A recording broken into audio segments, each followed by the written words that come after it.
Looks like they only gave us one, bed. Yeah, you look so happy about that, by the way. Hello, and welcome to Prisoners. This is a Yandere visual novel in which you wake up in a mysterious exam room trapped with your classmate named Zor, and you are told that there will be an exam within 3 days. But unfortunately, there's a deadly catch. Only one of you will get to leave the exam room alive. So in that case, wouldn't it be best to stay here forever? But the thing is, you're not really sure that you can trust Zor, because despite him being a complete stranger to you, he seems to know far more about you than you do about him. Let's get started. Hey, you, me. That's me. Select avatar. I mean, I kind of want the full experience, so I might actually use the avatar. She is very pretty. What's your name? I'm only asking because that kid over there asked me to. Your classmate points to where this kid is supposed to be. Huh?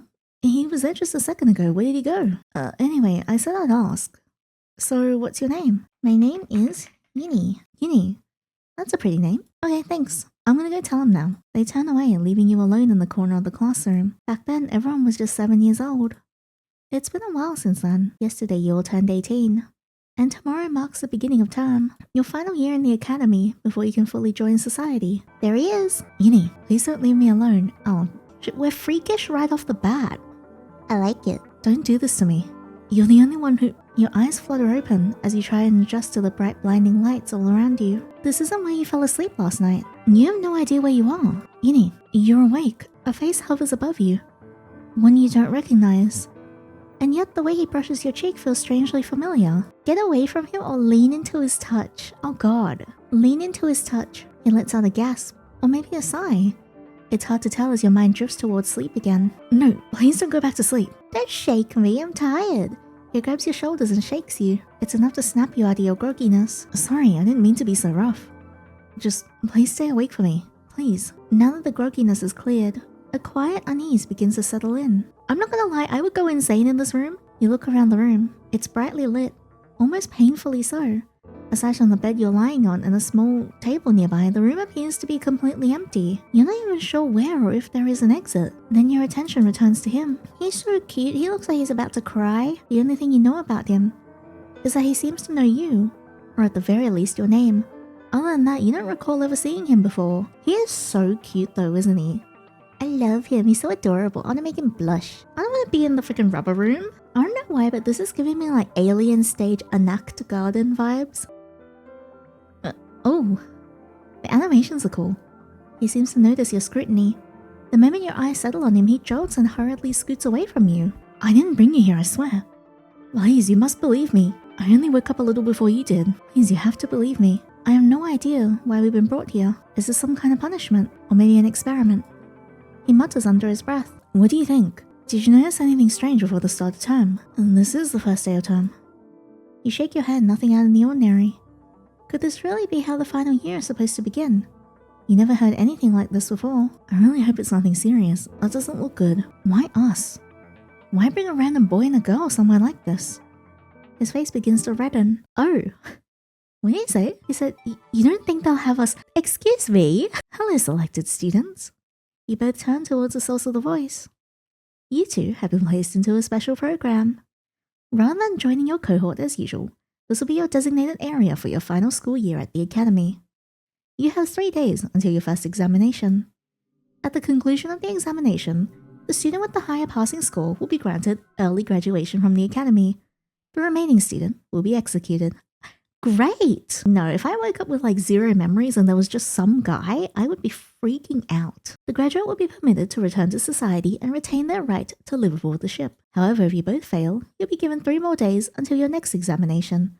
This process will repeat indefinitely until the end of your lives. In the rare event that both students achieve identical passing scores, priority will be granted to student ID 086873 Miss Yinny. Well, I'm special, but also no! 500 years remain before humanity aboard the spacecraft reaches our new home. Sacrifices are necessary to ensure our arrival. Even if we are not the ones destined to see it, we each remain a necessary part of humanity's future. We appreciate your cooperation in furthering humanity's survival and prosperity. You hear a sharp clunk as 2 data pads slide out from a compartment in the wall. Yeah, what the heck? I don't want to be here. I don't want him to die. I don't want to die either. He looks like he's about to cry. Beside you, his breathing quickens. I don't want him to die. He's baby girl. What? I didn't sign up for this. Is this really what you're going to be putting us through? He pushes himself to his feet and storms towards the center of the room, closer to where the voice came. How dare you? This is going too far. This has to be some kind of punishment. Do you want her to hate me? How dare you? Get us out of here. We don't want any of this. But as the last words leave his mouth, he falters. He goes quiet and turns back to you. Sorry, I shouldn't have spoken for you without asking. I got a bit heated. It's just really frustrating. This is supposed to be an experiment of theirs or some kind, and I'm gonna prove that they made a mistake picking us. What is that expression? I need you to explain yourself. See, here's the thing. I don't think he's innocent. I don't want him to cry, but I want to make him cry. If what they said is true, and you have no reason to doubt it, they're not unknown for these kinds of things, then they have given you a choice. Graduate in 3 days, killing the person beside you, or delay it. The logical option seems obvious. This is what both of you should be thinking, but you have no way of knowing what he considers the logical choice. And that uncertainty changes everything.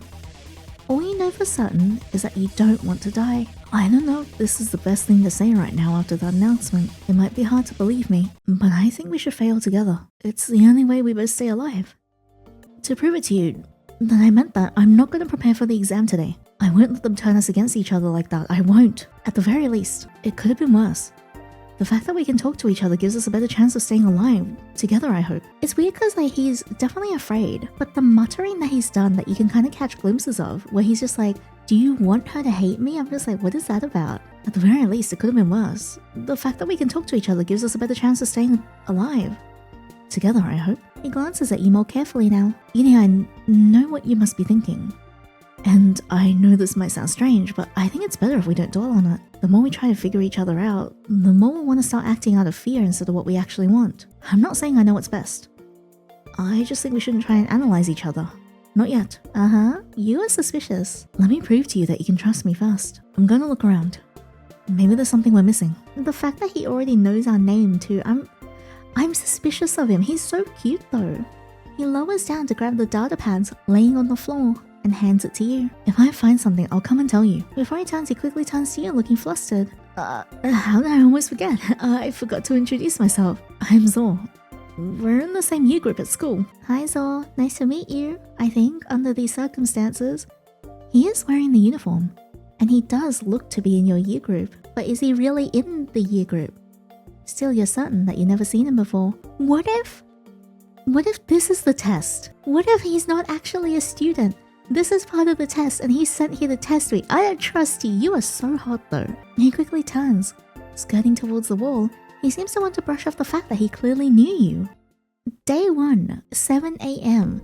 Stamina and stress. Yeah, I am stressed. Go to the right of the room. Look at the tank. You walk towards a small pillar protruding from the floor. There seems to be a small tank of some kind placed on top of it. Zor comes to observe it. Looking closely, and there seems to be a couple of small creatures moving inside it. I think these things are formidae. I think ant is the common term. You vaguely recall learning about them before in class, though you've never actually seen one in person. Normally, they live in a colony, but there only seem to be 2 here. I'm not sure what species they are exactly, but I think a colony can still grow if there's a queen. I think one of them is a queen ant here. The other doesn't really look like a worker, so I'm guessing it's a male. If I remember it right, the males don't live very long. You look at the ants, observing their behavior. This looks really fun to watch. I never looked into ants specifically, so getting to see one up close like this is amazing. I really don't like the implications here. What, that I'm a queen ant? Points to the 2 ants. That's us. You can't help but agree. You're honestly a little surprised they even brought ants on the ship. You can't really see a purpose to how they could service humanity's survival and prosperity, but you're glad that they're here nonetheless. After a while, Zor leaves you alone to continue staring into the tiny tank. Stare at the ants. You stare at the 2 lone ants. Hours studied. Zor trusts. He seems serene at the moment. Okay, let's see. But yeah, I'm gonna try and fail the exam first. Oh, he's just standing there. Menacingly. Use the bed you woke from. The bed's frame seems to be bolted to the floor. Take a nap. Sleep. We'll miss optional content. I don't want to do that just yet. I'll take a nap first. Nap for 5 minutes. You start drifting to sleep. Well, I'm awake now. He's still here. Use desk. You go towards the table. The table extends out from the chair. Cold material bolted firmly into place. 2 chairs sit across from each other, both secured to the floor. This is probably the best place to study for the exam. Sit, plus stamina, minus stress. Take out your data pad. I don't want to do that just yet. You sit down at the table. Glancing around the plain room, there's nothing particularly interesting to look at, so you just sit there quietly. Every now and then your eyes drift towards Zor, and you find yourself watching him for a moment before looking away again. Well, I will chat to him. Let's talk. He runs his hand along the wall, long fingers brushing over the surface as if trying to feel for something hidden. I don't think there's anything unusual. It just feels like the same wall panels from school. Maybe there's some kind of code. You never know what they could be planning. Who knows? Maybe this could actually be a test to see whether we'll cooperate to solve a riddle. You never know that possibility. He pauses, his hand lingering against the surface. Or maybe I'm just wasting my time. He lets out a quiet, dry chuckle. I didn't want to say this out loud because I don't know if it's the best thing to say. I don't want you to think I'm manipulating you, he says while manipulating us. Maybe you can't trust me. You can go prepare for the exam. I won't hold it against you. He says that, but you can't help but notice the obvious hurt look he has. You already have the advantage in case of a tie. I swear it's like they're trying so hard to put us against each other. I really like for us to cooperate and both make it out alive, but I also don't want to force you to do anything. I really don't want to compete against you. Of everyone left of humanity, they chose to put you against me. I've never been more angry in my life. I don't want to die, but I want to trust you. And I want you to trust me, I really do. I won't be studying for that exam today. I think I'm just going to inspect the rooms for at least a day, just to be sure. You can't help but feel a sense of unease and a sort of guilt at seeing this display. If you'd like to help me, I wouldn't mind either. Join his investigation. You decide to join him in investigating the room.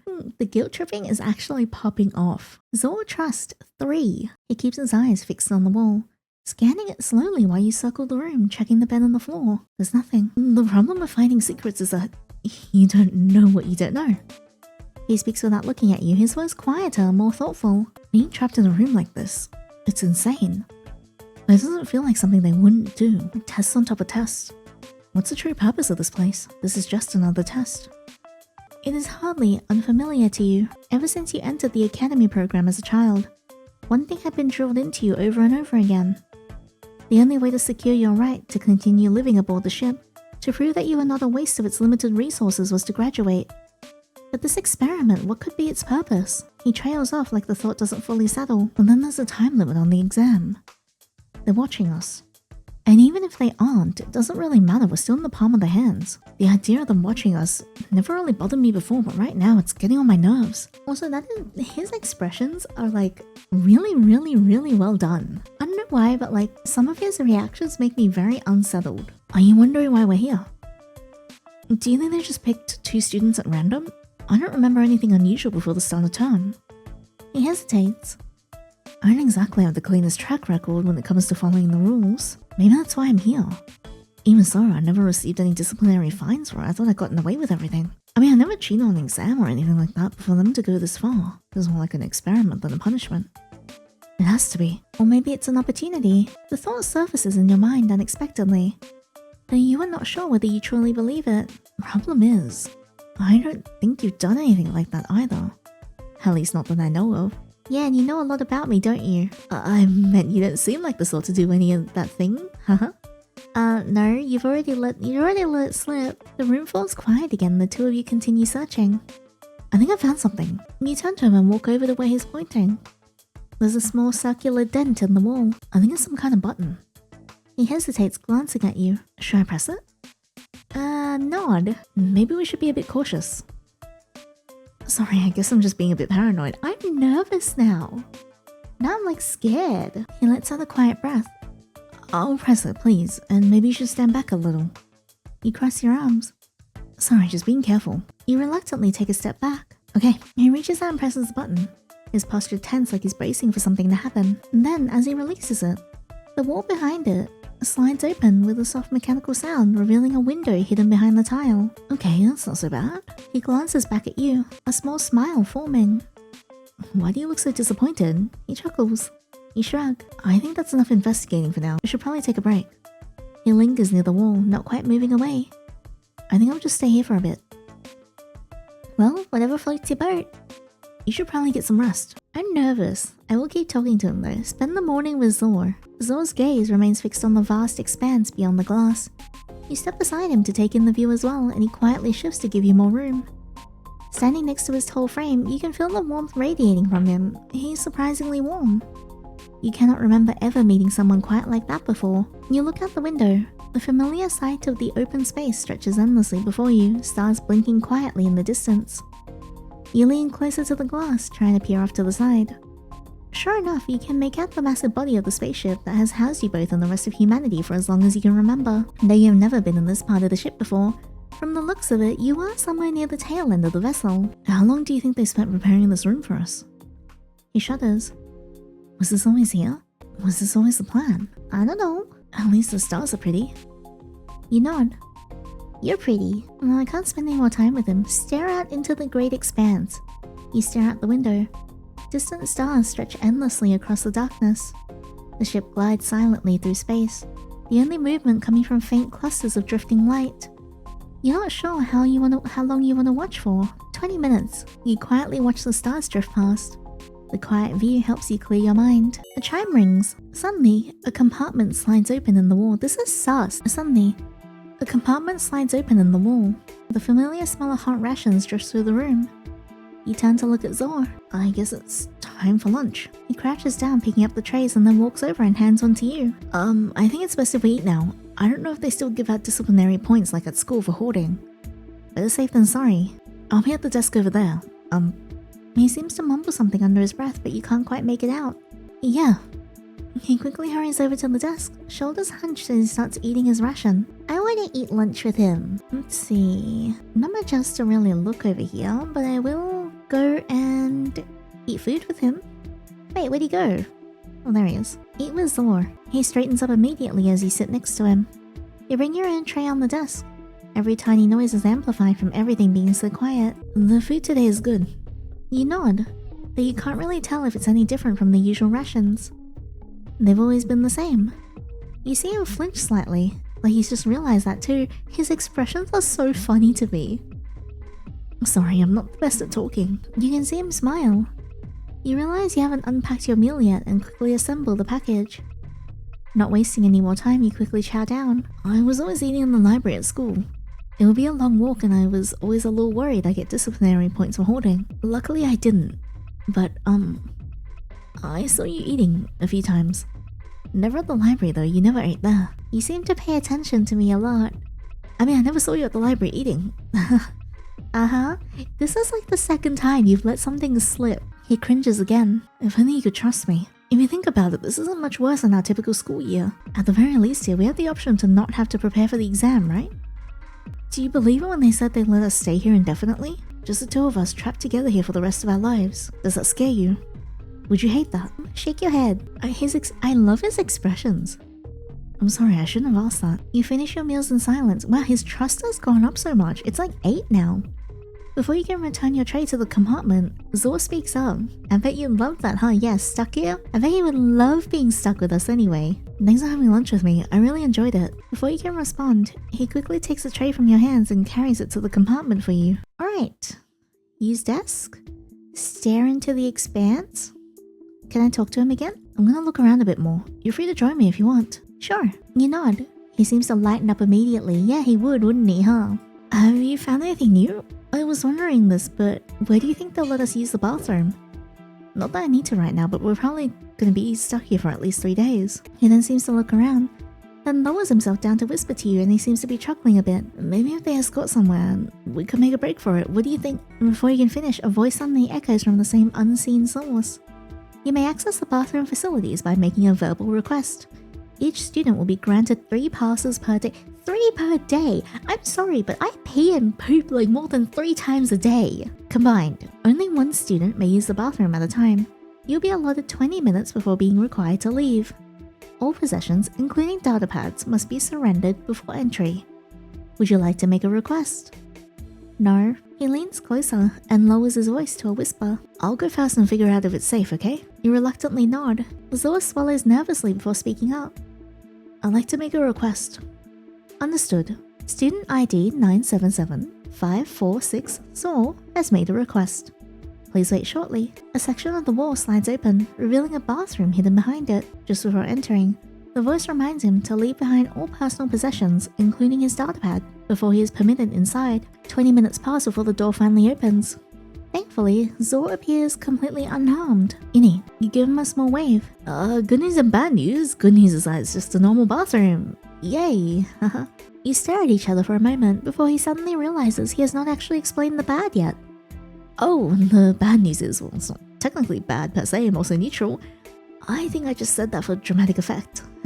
Okay. So the bad news is that there doesn't seem to be anything unusual about it. I looked around the whole place and yeah, I couldn't really find anything worth noting. If you want to take a look yourself, go ahead. Maybe you'll notice something I missed. You figure you might as well use the bathroom while you have the chance. Stepping into the middle of the room, you make your request. Before long, you have left your belongings and entered the bathroom yourself. Zor seems to have been right. There's nothing particularly unusual about the bathroom. And yet there is still time left before you're allowed to leave. This is the first moment you've truly had to yourself since all of this began. Still, you cannot stop yourself from wondering what Zor might be doing right now. Is it your own paranoia? Or is it concern? You're not entirely sure yourself. Eventually, the allotted time runs out and the door slides open. You quickly step out, not particularly eager to find out what happens if someone overstays their limit. Zor is standing just outside the door. He looks oddly flustered. Oh, thank the stars. Everything went alright? No, never mind, you don't have to answer that. Sorry, I didn't realize how weird that sounded. Why, Zor? Do you want to watch me pee that badly? You find yourself wondering the same thing about him and gesture in his direction. Me? Oh, yeah, everything's fine on my end. Why wouldn't it be? I don't know, maybe it's because you look pretty nervous. You reach down to pick up your datapad, only to notice that it seems slightly more crooked than before. Or maybe it's your own imagination. Use the bed? No, I don't want to use the bed just yet. I want to look around a little bit more. There's not much. Maybe over on the side. Use desk. You go towards the table. Take out your datapad. You decide to go somewhere else. Stare out into the great expanse. Distant stars stretch endlessly across the darkness. The ship glides silently through space, the only movement coming from faint clusters of drifting light. You're not sure how long you want to watch it for, like 10 minutes? You quietly watch the stars drift past. The quiet view helps clear your head. A chime rings. Recreational and enrichment items are now available for use. You both turn to look at each other. Zor blinks. Not surprising. Do you think they expect us to be here for a while? You can't help but notice the slight upward curve of his lips. Yeah, you enjoy being in here with me, don't you? I don't trust you. I'll go check it out. He walks over to the open compartment and gathers everything into his long, awkward arms. Nothing out of the ordinary, just the usual enrichment items from school. There's already a stress ball here though. I think you normally have to get one from the vending machine with your snack tokens. I never really bothered with those. He glances at you and then holds out. You can have it if you want. I'm more than glad to give it up to you. I think it's one of those so-called rare ones too. I remember people trading for these. He scoffs slightly. Accept it? Sure. You nod and take it from his hands. You squish it for a moment, Zor quietly staring. Well, I won't judge you if you like them. He puts down the items, inspecting them. There's some literature books in the compartment too. I've never really read these before, so I'm pretty sure they're not exam material. Looks like the usual deck of cards, a few dice, some plastic currency, just the standard rec room stuff. Would you like to play a game with me? I never really played games with the others, but I know the rules to a lot of two-player games. He looks at you expectantly. Sure, you tell him that you'll join. For a moment, he just blinks at you. He's so cute, so suspicious, but so cute. Then his expression lights up. Really? Okay. He fumbles with the cards, nearly dropping them before quickly shuffling them together. Oops, thank you for joining me. You sit opposite him as he nervously explains the rules for a few two-player games, checking in with you each time to see which one you prefer. Eventually you pick one and the two of you start playing. Time passes. More than you expect. You end up playing for hours. The games you've chosen are surprisingly good. Most of them are exactly the kind of thing you'd enjoy, like you already knew your preferences. Yeah. I wonder why. He's a good opponent too. Just enough that you feel like you have to focus, but close enough that most of your wins feel narrow. You win more often than not, but something about it feels intentional, like he's letting you. Zor meanwhile seems completely absorbed in it. There's a quiet excitement in the way he plays, like this matters more to him than it should. And he seems to have a knack for a lot of these types of games. It leaves you with a mixed feeling of unease even as you are relatively enjoying yourself. Every second you spent with him so far is a second you could have used to prepare for the exam. That was really fun. Thank you, Yandere. I never thought I'd actually get to play these with someone. He hesitates, still holding one of the pieces in his hand before setting it down. Well, I think it's time for a break. I can tell you're running out of fuel. I didn't mean it like that. I think I need a break too. The adrenaline's starting to wear me out. You should, definitely get some rest. You're probably tired. I wouldn't recommend pushing yourself too much. He gathers the cards and dice you were using, handling them a little more carefully than necessary, and returns them to the compartment they came from. This is sus. I want to talk to him though. Where is he? Why are you standing facing the corner? Look at the enrichment items. The recreation compartment isn't particularly large, but it looks like it was designed to hold a decent variety of activities. A deck of cards, several dice sets, a stress ball, and 2 reading tablets sit quietly under the sterile lighting. It feels like a place meant for fun and more like something created to keep people mentally stable. Read a book? Play with stress ball? Read a book. You pick up a data pad specifically for reading non-educational material like BL? Some of the fictional books, particularly the older ones from your old home planet, had this habit of reducing the characters' names to only a single letter. They were most likely modified before being given to students to read. You're pretty sure those weren't their real names, and it only leaves you wondering what their actual names were, and how much of the true story had been lost in the process. Still, those books always seem to be the ones that entrance you the most. And this one, you found yourself entranced by it too. O and E, the 2 companions of life. They were in love. Stories like these were fictional. Yandere, are the characters in that fiction piece called O and E? Zor asks as he crouches down nearby. You nod. Has he read this work before? I see. Never ever felt so conflicted reading something before. It made me, annoyed the first time I read it. Why so? You can kind of understand why he would feel that way. The companions had already been torn apart once and one of them disappeared. Yet when they were finally given a second chance to be together again, they still lost it. All because of a mistake made by O. O had been given a simple task, one you were sure any rational human could have followed. It was simple.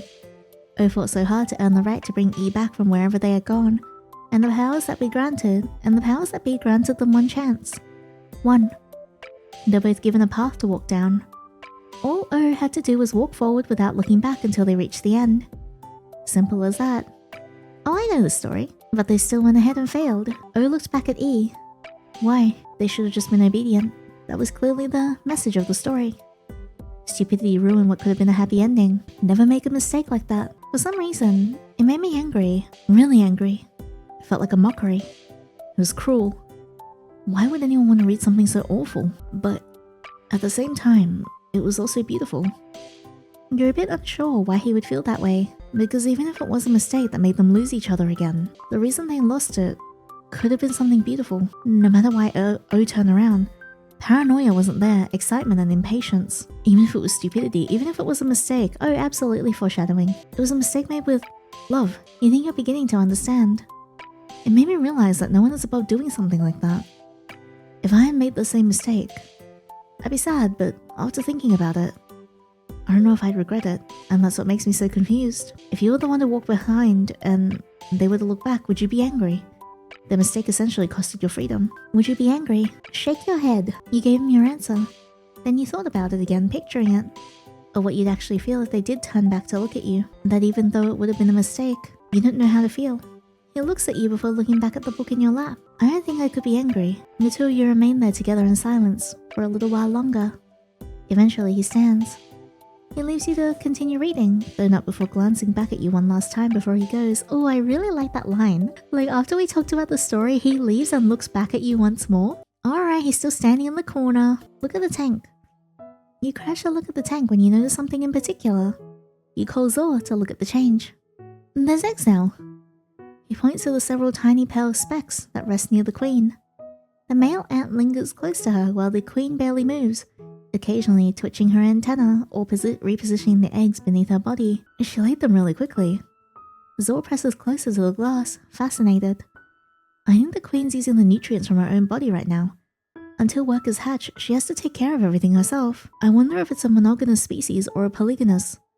It's probably the former if I had to guess. For someone who says they didn't look into ants a lot, he certainly knows a lot more about them than you do. After a while, Zor leaves you alone to continue staring into the tiny tank.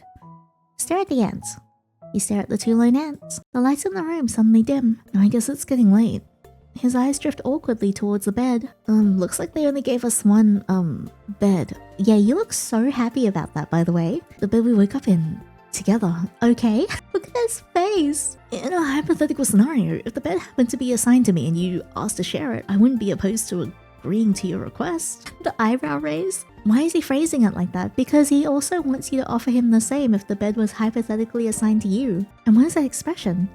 You're fairly certain you've never seen anyone look quite like that before in your life. I mean, what I'm trying to say is, oh stars, I must sound like an idiot. He cuts himself off, face burning red. I'm probably gonna head off to sleep soon. There's not really much to do. Oh no, we have to share the bed? The nervous, yeah, he's so nervous. We can figure something else out too. I don't mind the floor if that's what you'd be more comfortable with. But would it be alright if we shared the bed? In your opinion? Remain silent. Zor takes the floor. Let him take the bed. Share the bed. You nod. He freezes for a second. Oh. His face flushes even deeper. Okay, I'll stay on this side. He carefully sits on the very edge, leaving as much space as possible between you. I promise I won't move around too much. Should I also go to bed? I want to look at here. Alright, let's look at read a book. We have read a little short story. What time is it currently? It's currently 7 p.m. I mean, I guess I could get into bed with him. Dim lighting pulls softly across the walls, dulling the stark brightness from earlier, but not enough to make the space feel any less empty. Zora is already lying on the bed when you approach. Flat on his back, hands folded neatly over his chest, eyes closed. It doesn't take much to tell he isn't actually asleep. You stand there for a moment watching him. His breathing is steady but just slightly too controlled, like he's thinking about it. After a pause, you climb onto the bed.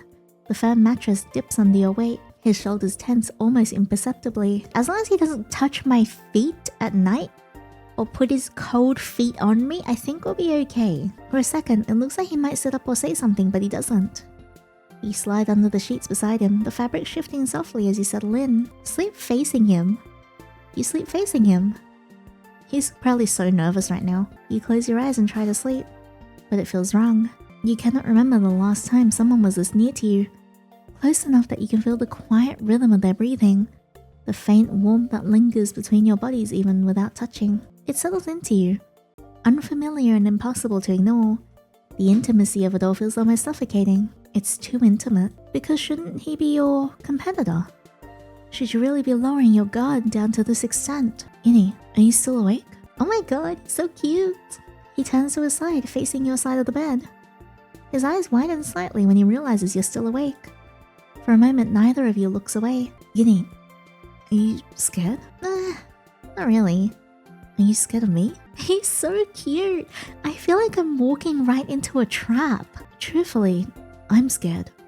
Every second spent in this room feels like it's slowly driving me insane. If we stay here, if this goes on, if it becomes just us. His fingers curl slightly into the sheets between you. Not touching, but close enough that the distance feels deliberate. Would that be so terrible? To spend it with me? Because when I think about it, an eternity like that, with you, it doesn't sound bad to me. Please don't let them turn you against me. Something is so wrong. It's either something is so wrong and he is really suspicious, or nothing is wrong and like he is actually innocent but we are turning against him anyway out of paranoia.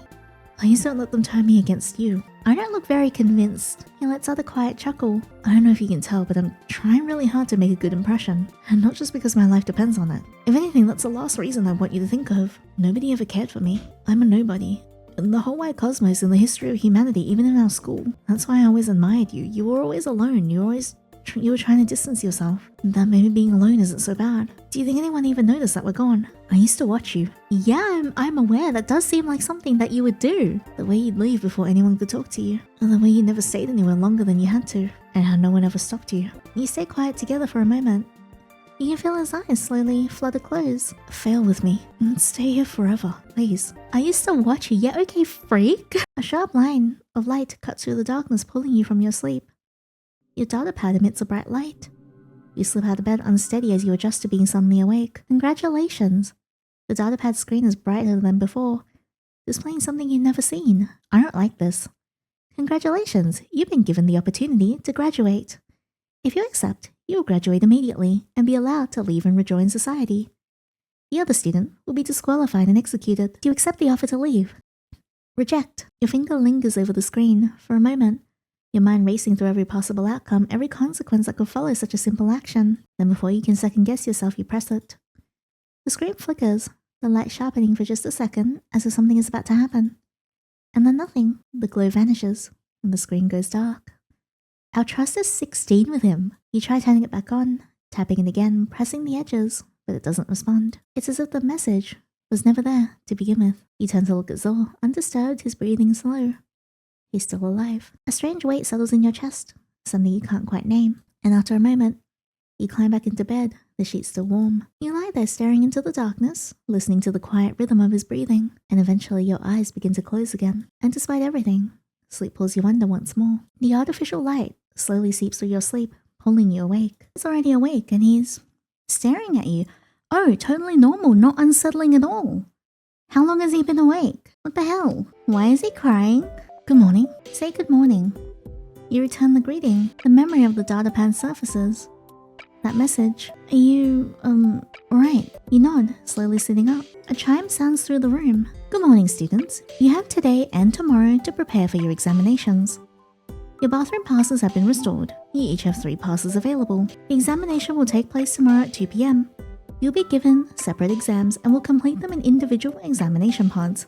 Refusal to enter the examination will result in immediate disqualification and termination of the corresponding student. Reminder of the rules. The student with the higher passing score will graduate and be allowed to leave. The lowest scoring student will be disqualified and terminated. I don't want to be terminated. These are the Pats, guys. In the event that neither student achieves a passing score, this process will repeat indefinitely.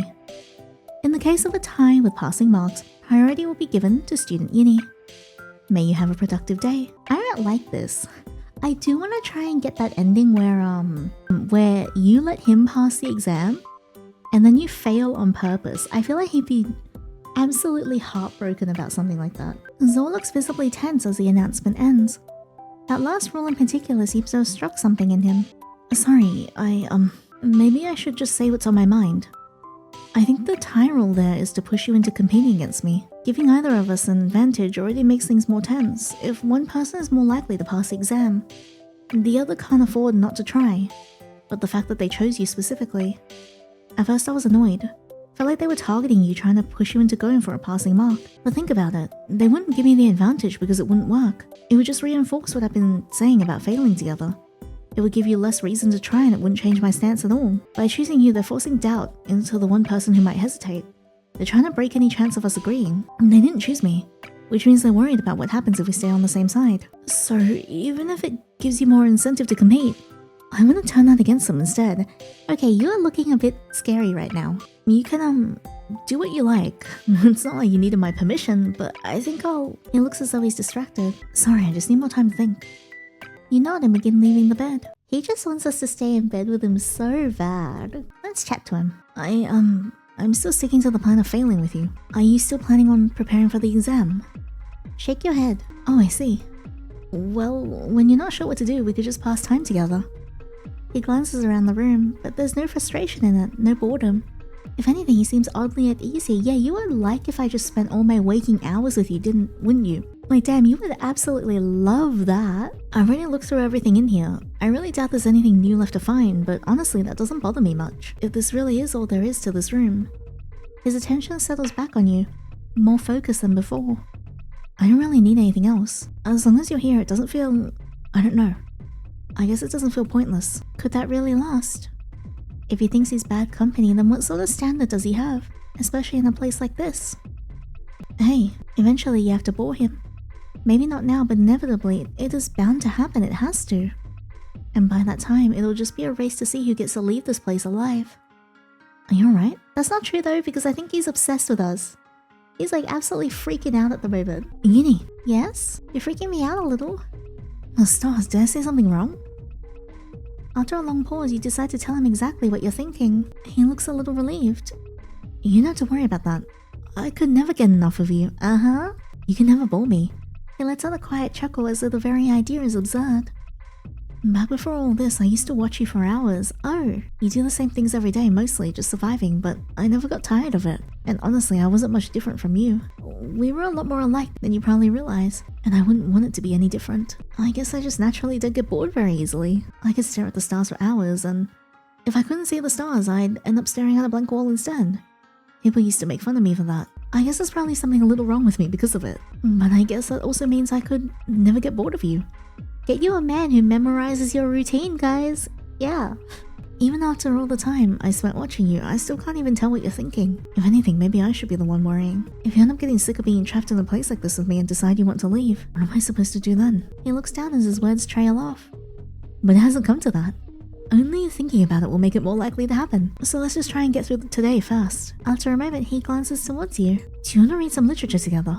And there was more than one book in the recreation bin yesterday. It's just a suggestion, though if you'd rather do something else, I could go along with that too. If you wanted my company, I mean. Follow along, stay with him up until lunch.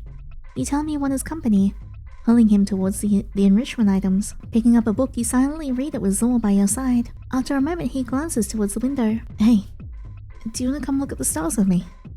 His tone softens, something gentler settling in. We don't have to do anything, we can just stand there for a while. He hesitates and adds more quietly. Spend the morning like that. Together. His gaze flickers back to you, uncertain but hopeful. Would you like that? Agree. You nod. For a moment he just looks at you, like he needs to be really sure that you meant it.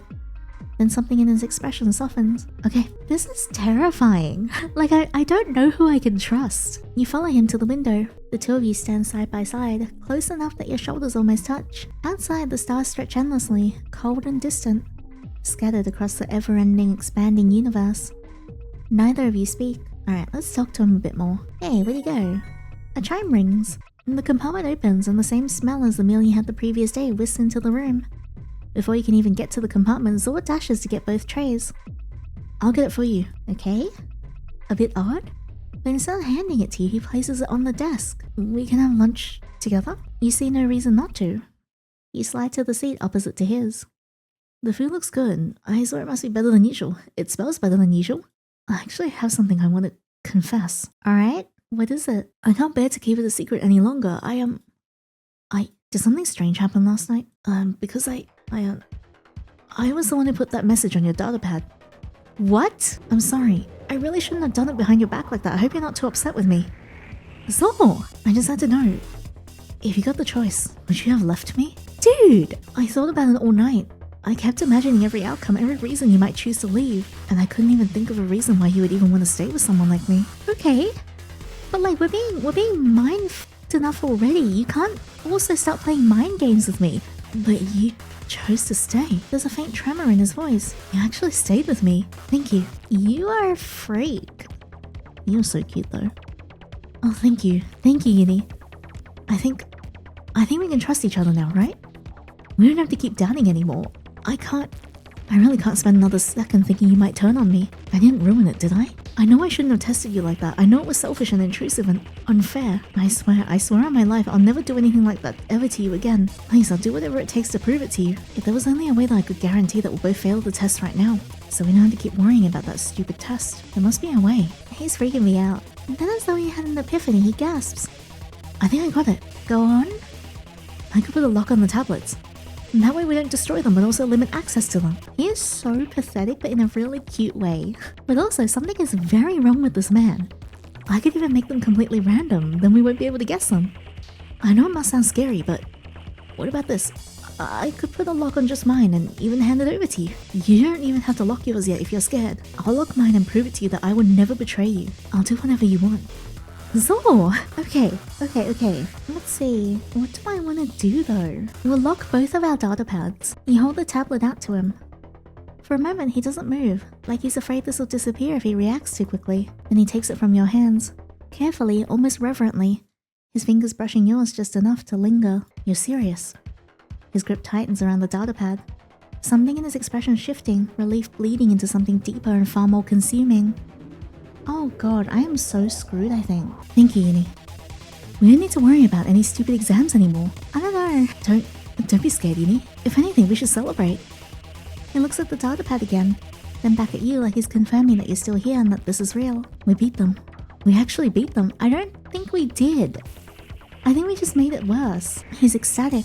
Now neither of us has to die. Yinny, could you go to the bathroom for a bit? I'll handle it here, okay? Why? What are you talking about? When you return, Zora's already waiting for you. He straightens the moment he sees you. Like he's been anticipating this. His expression caught somewhere between nervous and eager, an uneasy smile fixed in place. I'm done. He hands you his tablet. I put a password on it. And true enough, when you try and turn it on, it loads to a password page. It was pretty tricky, but I managed to get it done. Why do you look like that? You point to his own datapad. Oh yeah, I got my password protected too. I used a random number generator for both of ours, so I don't know the password for either. And the weight of the situation finally dawns on you. He might have just said that you beat them, but is that true? Or did you remove your only way out? This is a truce. He can trust you now, so he has no reason to betray you, right? My stress just went up, like immensely so. Hey, Yinny. Oh, stars, I knew you'd be worried. Listen. He leans towards you, covering his mouth. It's not as though it's a guarantee that we're stuck here forever. What if they decide after a while to let us go? What if we find a way for both of us to escape? See, there's options. We just have to stay together for now. He is getting scarier and scarier, but at the same time, if we look at his mood, he's completely relaxed. Would something like that really happen? It's true, you can't deny the possibility, but you also can't bring yourself to fully believe it either. And for some reason, at the same time, you're a little glad that you don't have to worry anymore about whether you need to compete with him. Now you know for sure that you'll have no blood on your hands. Meaning, I know it must be scary. I really don't want you to be scared. Let's just try and get through this together, okay? I hope you feel more secure now. Would you like to play a game of cards with me? Sure. Play card games with him for the rest of the day, like Magic the Gathering? You tell him you'll join. Perfect. I'll go get the cards. He dashes to go get the cards. Go ahead and sit on the desk, or we can sit on the bed if you prefer. We can sit on the bed. You walk over to the bed and sit down on the firm mattress. A moment later, Zora returns, settling everything down beside you a little haphazardly, like he didn't want to waste a second. Just like yesterday, you end up playing for hours. And just like yesterday, these card games seem to get you entertained despite any uncertainty you feel. He's winning more than usual today. You can't deny he's a great player. It seems he's lost that reservedness to win from yesterday. I'm beat, he sighs. What about you? Should we have a break? You nod. These games are definitely fun, but you can't help but feel almost completely drained. If you had your datapad right now, would you still have energy to prepare for the exam? He takes all the cards and dice and knickknacks from the bed and returns them to the compartment. I think I'm gonna head off to bed. I can take the floor if you like. Let him take the bed. You give him the okay to sleep on the bed. Thanks, Yinny. He gets on the bed, slipping under the bed. I have like a scary feeling that we are heading right into a bad ending. Alright. Stare out into the great expanse. Use desk. You go towards the table. Take out your datapad. The tablet is locked. Yeah, can't use that anymore. Anything we can do? Maybe we can read a book. Because I do want to lower my stress. Alright, we've read a book. We can play with the stress ball for a little bit as well, just to bump our stress down just a little bit more. And maybe look out into the vast expanse and see if that will help us lower our stress, because our stress is still quite high. Okay, that doesn't really help, sadly. But we'll go get some rest. Zora lies on the bed, flat on his back, hands folded neatly over his chest, eyes open, fixed on the tile above. You slide under the sheets beside him. Sleep facing him. Yinny, I'm sorry about today. I might have gone a little bit overboard with everything. A little bit? A little bit? Or try like a lot overboard. I don't even know if I can trust you right now. I'm so overwhelmed right now. It's making me more and more convinced this must be a punishment of some kind. And that maybe I deserve it. You can feel his body tense as he begins to sob. You don't deserve this. Being trapped in here with me. Time to console him. He continues to sob, shoulders trembling despite how still he tries to keep himself. You shift closer and tentatively wrap your arms around him, resting your head against his chest. Like, imagine how freaky it would be if he wasn't sobbing, he's actually just crying and laughing. That would make me shit. His heartbeat is fast, uneven, and pounding against your ear. It makes you realize how long it's been since you've been this close to someone. Close enough to hear something so human. His breathing stutters, growing more erratic as his composure falls apart. Yinny, let me guess, you're in love with me? You tell him that everything's gonna be okay. For a moment, he freezes, like he doesn't quite know how to respond. Oh, that's actually really cute though. Then his arms wrap around you, suddenly and tightly, pulling you closer like he's afraid that you might slip away. His face presses into your hair and his voice muffled. I don't want you to leave me. Please don't leave me. You're the only thing that matters to me. You're the only person in the whole wide universe that matters. I don't want you to hate me. Can we stay like this forever? Please. That is a loaded question. You nod against him. Oh, I'm so done in rings. His grip tightens for a moment, then slowly softens. His breathing begins to even out in uneven steps, the sobs fading into quiet, shaky inhales. Thank you. He shifts slightly so you're more comfortably held against him. One hand resting protectively at your back, the other lightly gripping your sleeve as if to make sure you're still there. Neither of you moves after that. The room stays silent. The only sound is the slow rhythm of his breathing and the faint steady beat of thrumming against your body. Minutes pass, then longer. His grip loosens just enough as sleep begins to take him, though even then he doesn't let go completely. His hands still curled into your clothes. His breathing steadies like he's trying to inhale the shared air between you. You remain wrapped together, warmth shared between you in the otherwise empty room. Eventually, without quite realizing it, your own eyes begin to close. And like that, held tightly in each other's arms, the two of you drift into a quiet, fragile sleep. A sharp line of light cuts through the darkness, pulling you from your sleep. The data pad emits a bright light. You turn to look at Zora and he's sound asleep. Would you really do something like this twice? Go to the data pad or go back to sleep? We'll go to the data pad. You try your best to peel away from his embrace. As if he's still awake, his body automatically protests to you leaving. But eventually you manage to maneuver your way out without waking him. You slip out of bed, unsteady as you adjust to being suddenly awake. I don't trust this. Why is the data pad lining up? You walk towards the data pad. It seems to be yours. And when you're standing above it, it illuminates with the message. The password to Student Uni's tablet is 086873. Leave. You decide to return back to bed. If that is actually Zor, again, I'm gonna be really annoyed. You climb back into bed, Zor still sleeping soundly. His trust didn't go up though, from the 32 that it was before. The artificial light slowly seeps through your sleep, pulling you awake. Zor is already awake and he's staring at you just like yesterday. Good morning. Say good morning. You return the greeting. You must have been a bit restless. He trails off, but it's clear what he's getting at. You had moved out of his embrace. Does he suspect something? He fidgets slightly. But yeah, the memory of last night surfaces. Your data pad. Are you alright? You nod slowly, sitting up. A chime sounds through the room. Good morning, students. This is a reminder that your examination will take place today at 2 p.m. Your bathroom passes have been restored. You each have 3 passes available. The stress shot up to like 100 too. You'll be given separate examinations and will complete them in individual examination pods. Refusal to enter the examination will result in immediate disqualification and termination of the corresponding student. Reminder of the rules: the student with the higher passing score will graduate and be allowed to leave. The lower scoring student will be disqualified and terminated. In the event that neither student achieves a passing score, this process will repeat indefinitely. In the case of a tie with passing marks, priority will be given to Student Uni. Please proceed with your final preparations. May you have a productive day. 140! That's messed up! Before you can walk, you feel your breath quicken. Your thoughts swarm, everything feels too much. You don't want to die, you want to get out, you shouldn't leave. You don't want to kill Zor, do you? Zor is tricking you, you will die, you will fail, he's going to pass. They'll throw you out into the cold, uncaring universe just like everyone that has failed before you. Zor is tricking you. You need to get out of this room alive. Don't let him use you. I don't want to die. I'm so scared. That's the first thing we've actually said in the dialogue box too. And it's so sad that it just happens to be I'm so scared. Your legs give out beneath you. You curl yourself on the floor, trembling as tears begin to sting at your eyes. Your breathing turns uneven and shallow. Yinny, I know what to do. Stars, I'm so sorry. After a moment, you feel him carefully brush a hand through your hair. I'm so sorry you're going through this. Tell me what I should do. I promise I'll do it for you if it means you feel better. I'd really do anything just to see you okay. You can't bring yourself to respond. Also, another thing is, why did it make us go into the bathroom while he put the passwords on? I kind of wondered that in the moment, I just didn't say it. Why couldn't we have been there just sitting next to him while he did it? So the two of you remain there in silence. Slowly and gradually, your breathing begins to steady again. Yinny, how are you feeling?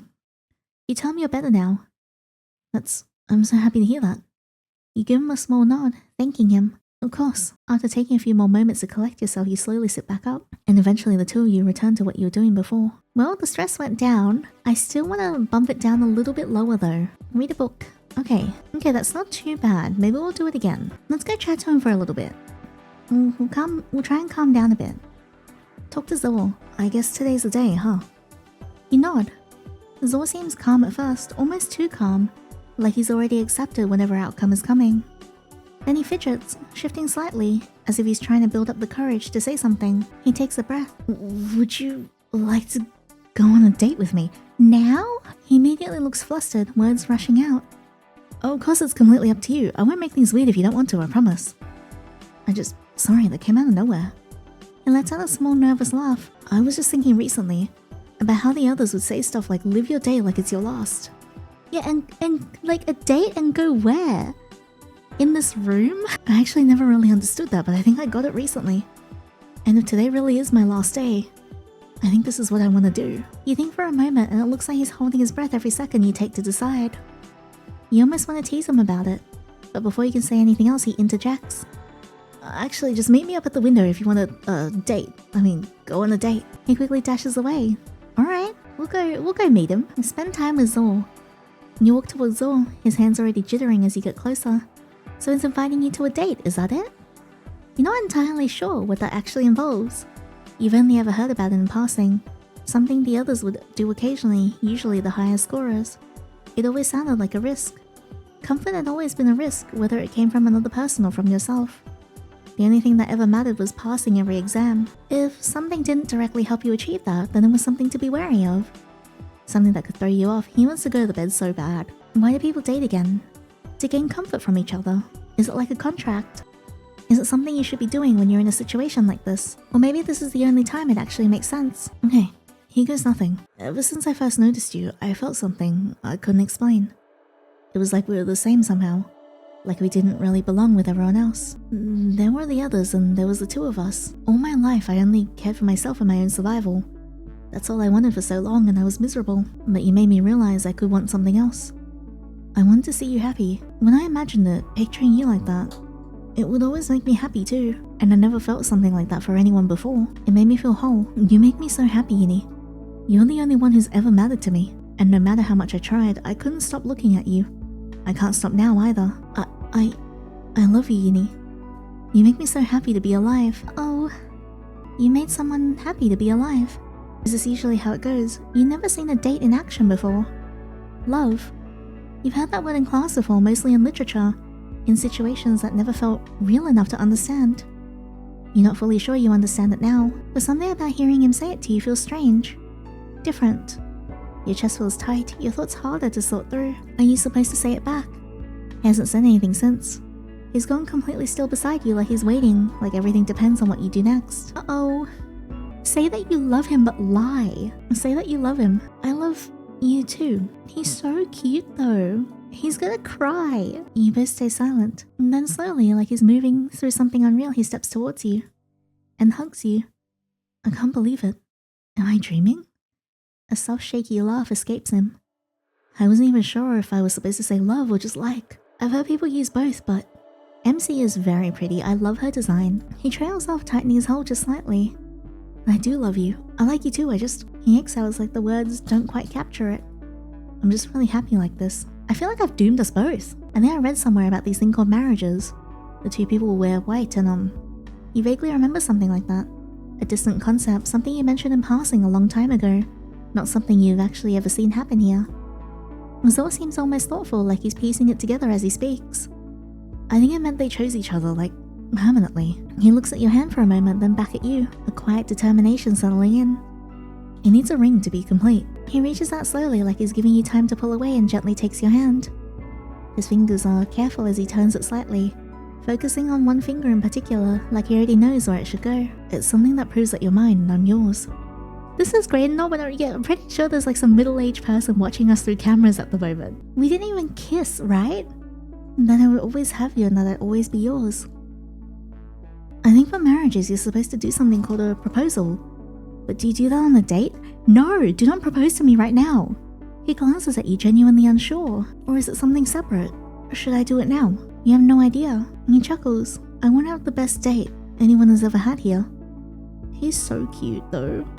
He hugs you tighter, and I'm sure I did. Nothing could compare to what I'm feeling right now. He then pulls away. I think I'm missing a few things. He tentatively leans down, pressing his lips on your cheek, and you can feel him shudder at the contact. I've seen the others do that sometimes. Kissing, I think is what it's called. Why aren't there any books on this? Why were we not taught? He looks at you, then quickly lowers his gaze. I don't know if I did it right. I didn't really watch them for long when they were doing it. What? For some odd reason, you feel inclined to return the gesture. You lean up towards his cheek, softly pressing your lips against it just as he did to yours. For a second, he goes completely still.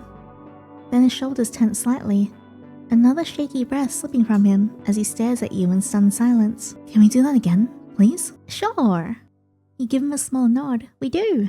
I think I'm supposed to, He leans down again, but this time instead of your cheek, his lips meet your own. That's so cute. I feel like we're both gonna die. A quiet breath catches in his throat as he brings his hands up to the back of your neck, carefully tilting your head until your faces fit together more naturally. His lips feel so warm and soft. You never felt anything like this before. The soft tickle of his breath, his fingers carding through your hair, it's also overwhelming. You never done something like this before. You never understood why someone would want to do something like this, but you also know you don't want to stop just yet. He pulls back just a fraction. His lips still grazing yours, his breath coming in short, jagged hitches that warm your skin.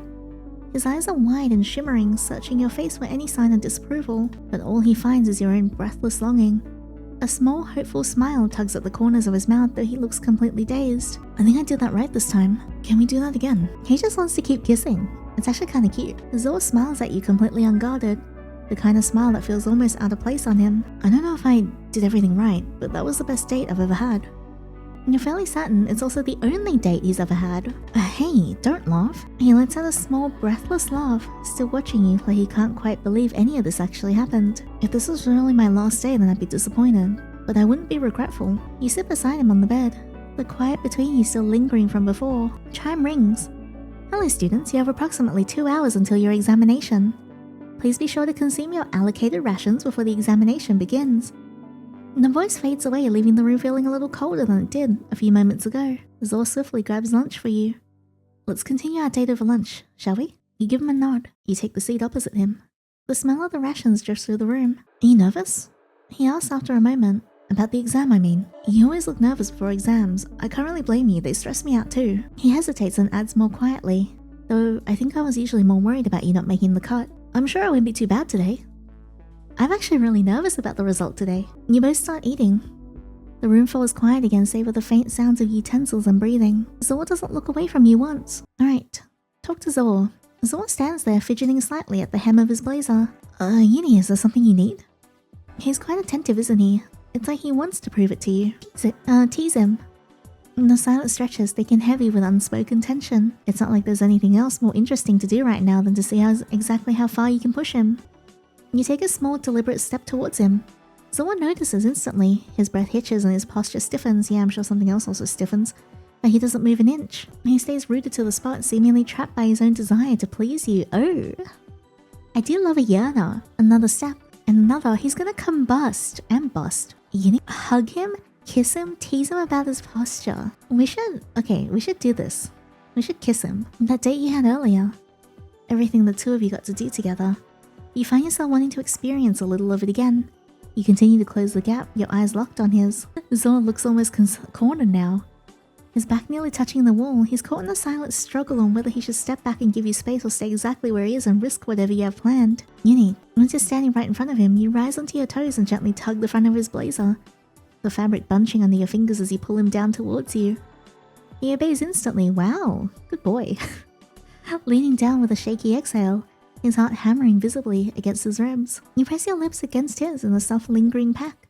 It's gentle compared to the kisses earlier, but the intimacy of it still makes Zor gasp. His lips are a bit dry from his nervous anticipation, but as you press firmly against them, they soften, molding perfectly to yours. He freezes for a second, eyes fluttering shut as he lets out a small muffled noise into the kiss, his entire body trembling under the simple touch. As you pull back just a few inches, you can see Zor's eyes slowly flutter open, looking dazed and completely overwhelmed.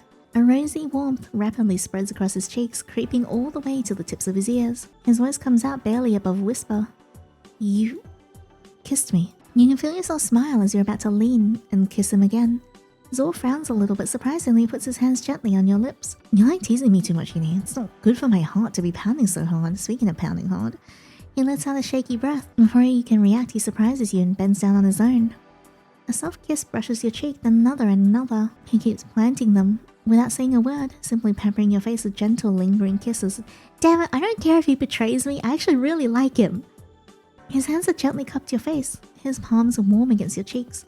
His hold is so careful, so impossibly tender, yet firm enough that you can't turn away. Every time you think you found an opening to retaliate, another kiss lands before you can move. So, he seems completely absorbed in what he's doing. His earlier embarrassment slowly melting into quiet determination. It's payback. He whispers against your skin and you can feel his smile grow. His grin grows a little wider as he tilts your head ever so slightly, hampering more kisses along your cheek. His lips brush your jaw before wandering towards the shell of your ear, each feather-light touch sending warmth rushing through you. Your hands instinctively press against his chest, fingers curling into the fabric of his shirt as you struggle to decide where else to put them. Zor! Every time you open your mouth to say something, another kiss steals your train of thought. He chuckles, such a bright, unabashed smile. How proud he must be. Yeah, he must be so proud. Stars. I could do that for hours. You flinch a bit, causing him to chuckle. Your face heats up and you can't tell whether it's from embarrassment or anger. Cosmos, you tell him he talks too much. You never said anything about that before, only when convenient do you speak up. I don't mind, keep complaining if you prefer. I like any sound you make. Wow, God. I can't handle like the pathetic yearner. I think it might be my weakness, and he's so cute. He's grown a little more confident than you're used to. Or was he always like this? Like, I know he's obsessive and like a yandere, but like, he's so puppy-like and like disarming. I feel like that might be the most dangerous thing about him. And Zor stands there fidgeting slightly at the hem of his blazer. Yinny, is there something you need? He's quite attentive, isn't he? It's like he wants to prove it to you too. Let's tease him again. We should do all the choices. Hold his hand. Tease him about his posture. You tell him his posture reminds you of diagrams of a shrimp you saw in class. Does it? I mean, I always knew my posture wasn't very good, but he absent-mindedly rolls one shoulder. I never really thought about fixing it.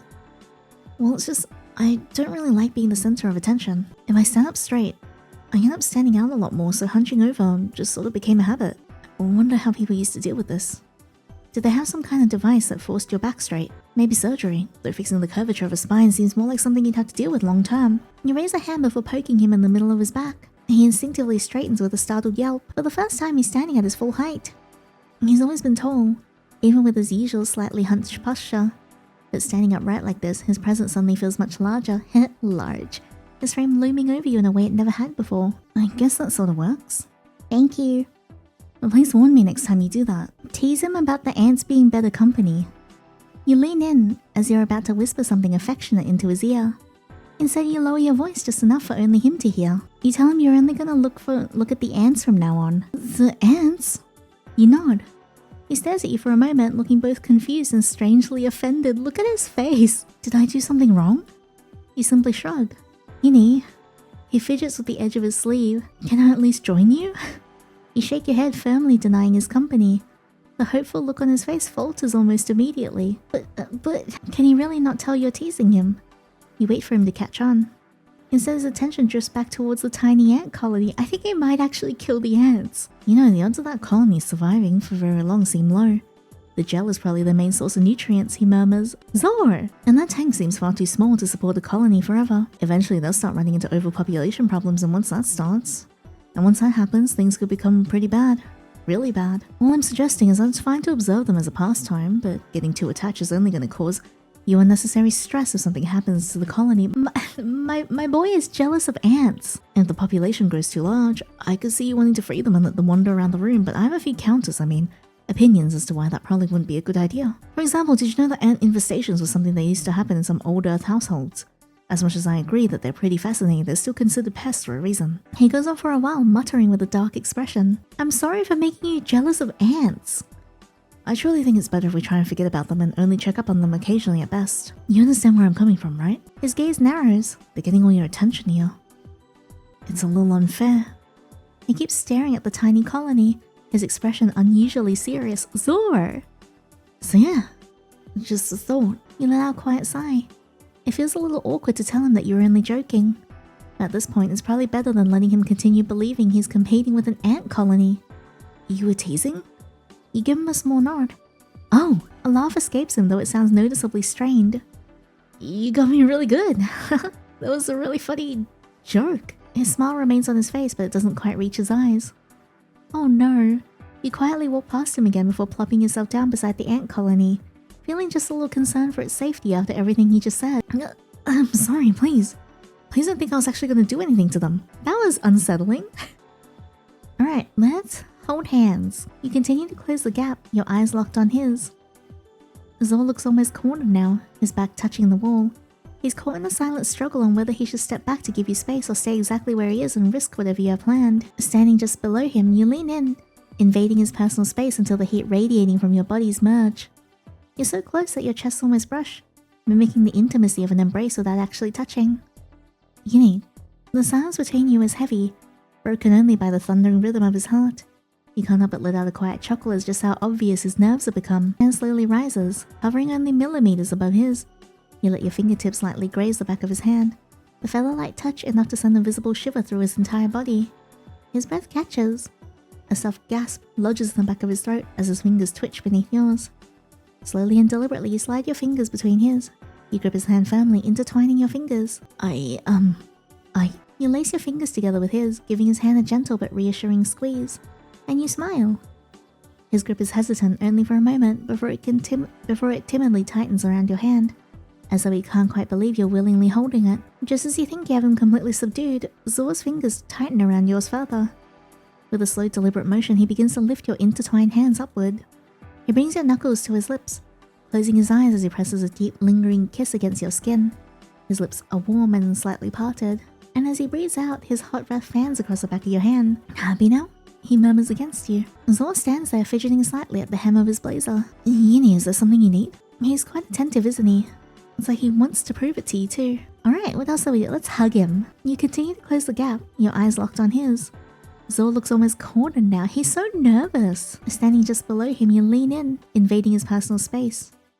You tilt your head, pressing your ear firmly against his chest. The sound is immediate and deafening.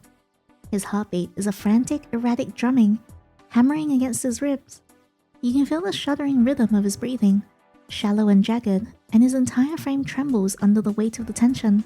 Yinny, your hands slide behind his back, fingers gripping the fabric of his clothes before pulling him into a firm embrace. You squeeze him tight, molding your bodies against each other, feeling every muscle in his torso tense up as he lets out a shaky, broken exhale against your hair. For a long moment, Zor remains frozen, his body a rigid line of tension against the wall. But as the warmth of your embrace sinks in, the resistance finally snaps. He buries his face in the crook of your neck. Thank you. He breathes, the words barely audible, muffled against you. Thank you for this. He doesn't pull away.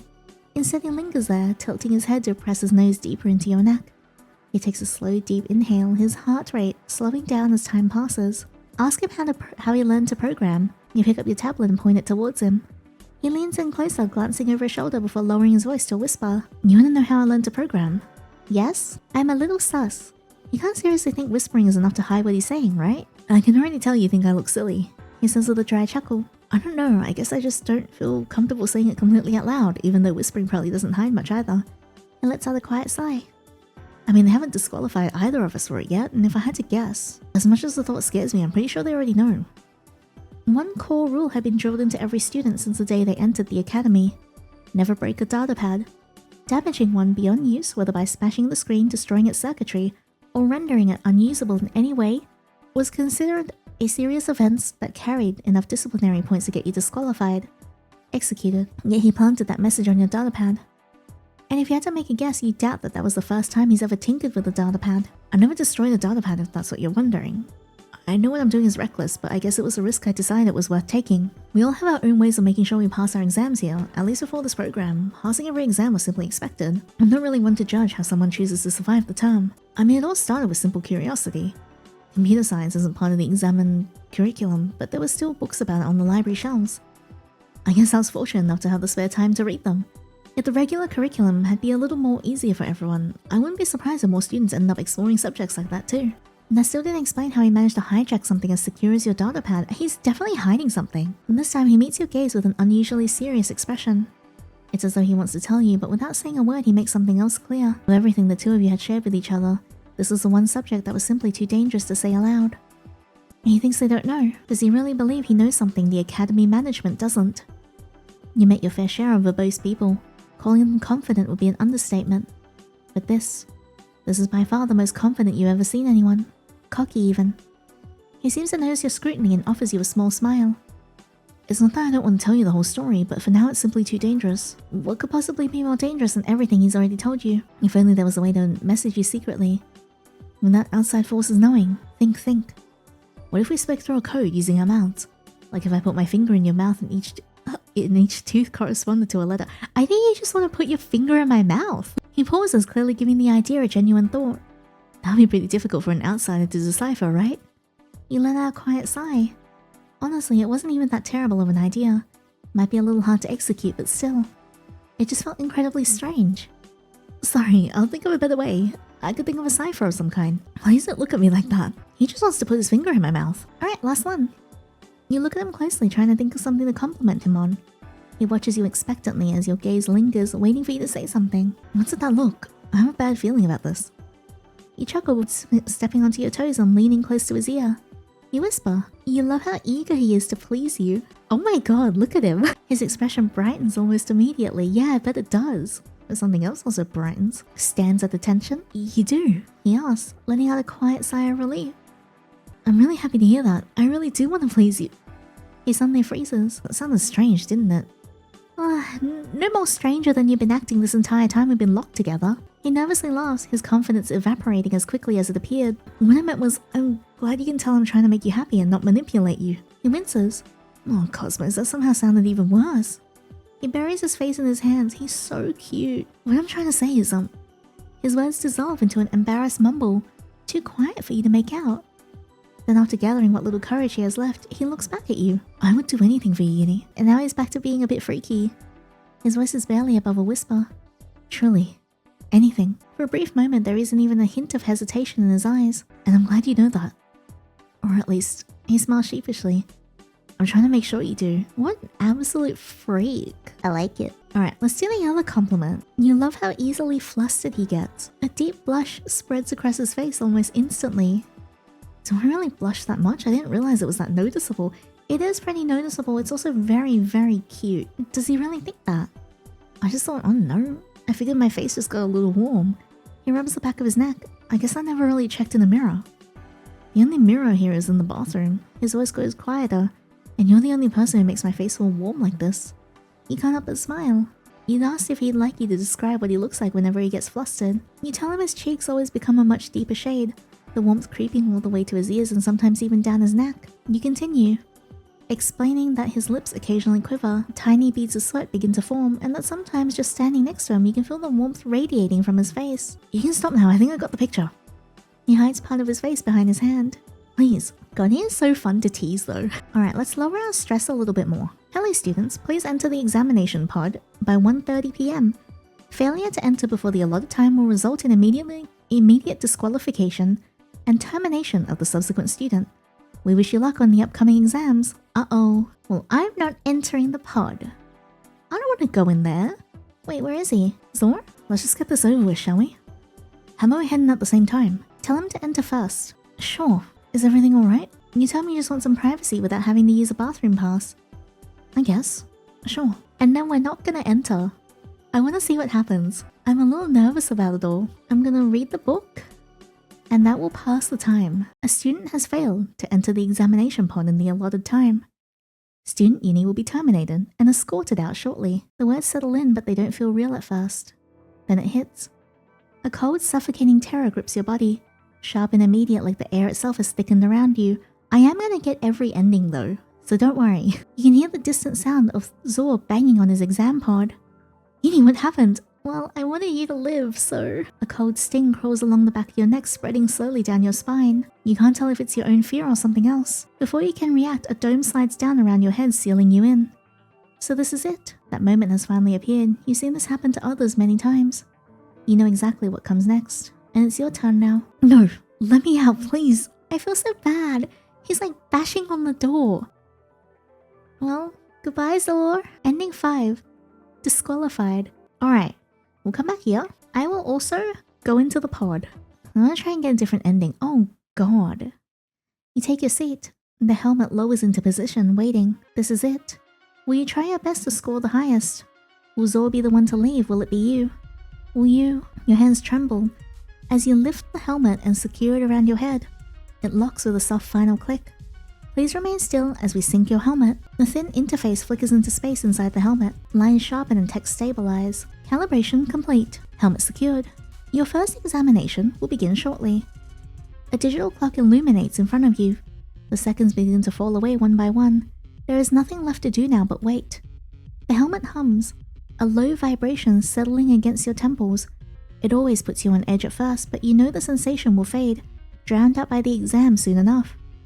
A soft chime echoes through your head. 3 topics will be tested, through 10 questions in total. The passing mark will be the 60% point. The student with the highest passing mark will be able to leave, graduate, and rejoin society. You have 40 minutes to complete this examination. We wish you the best of luck. You look at the clock. There's not much time left. And before you know it, there's only seconds. 10, 9, 8, 7, 6, 5, 4, 3, 2, 1. The countdown vanishes. For half a second, the screen is empty. And then, the first question loads. Question 1 of 10. Wait for the time to run out. What if we wait for the time to run out? You stare at the screen and let the clock drain away. The screen freezes, you can't change your answers anymore. I want to see if Zor betrayed me. Notice, your personalized results page is now available. You hold your breath and slowly open the tab. Your examination results are calculated. Final score, 0. You failed the examination. The results are ready, and for this round, there has been no passing mark. Your next exams will be in 3 days. The moment the voice ceases, Zor doesn't hesitate. He lunges forward, his arms wrapping around you in a crushing, desperate hug. Aww. You feel him trembling, his chest heaving against yours, the sheer relief radiating off him in waves. Thank you. We both made it, we beat them, Yinny. But we have to do it again in 3 days. I knew I could trust you. And that you trusted me too. This proves it. We can stay here. Whatever happens, you always have me. No matter what happens, I promise we'll get through it together. You made it. And this is the best outcome.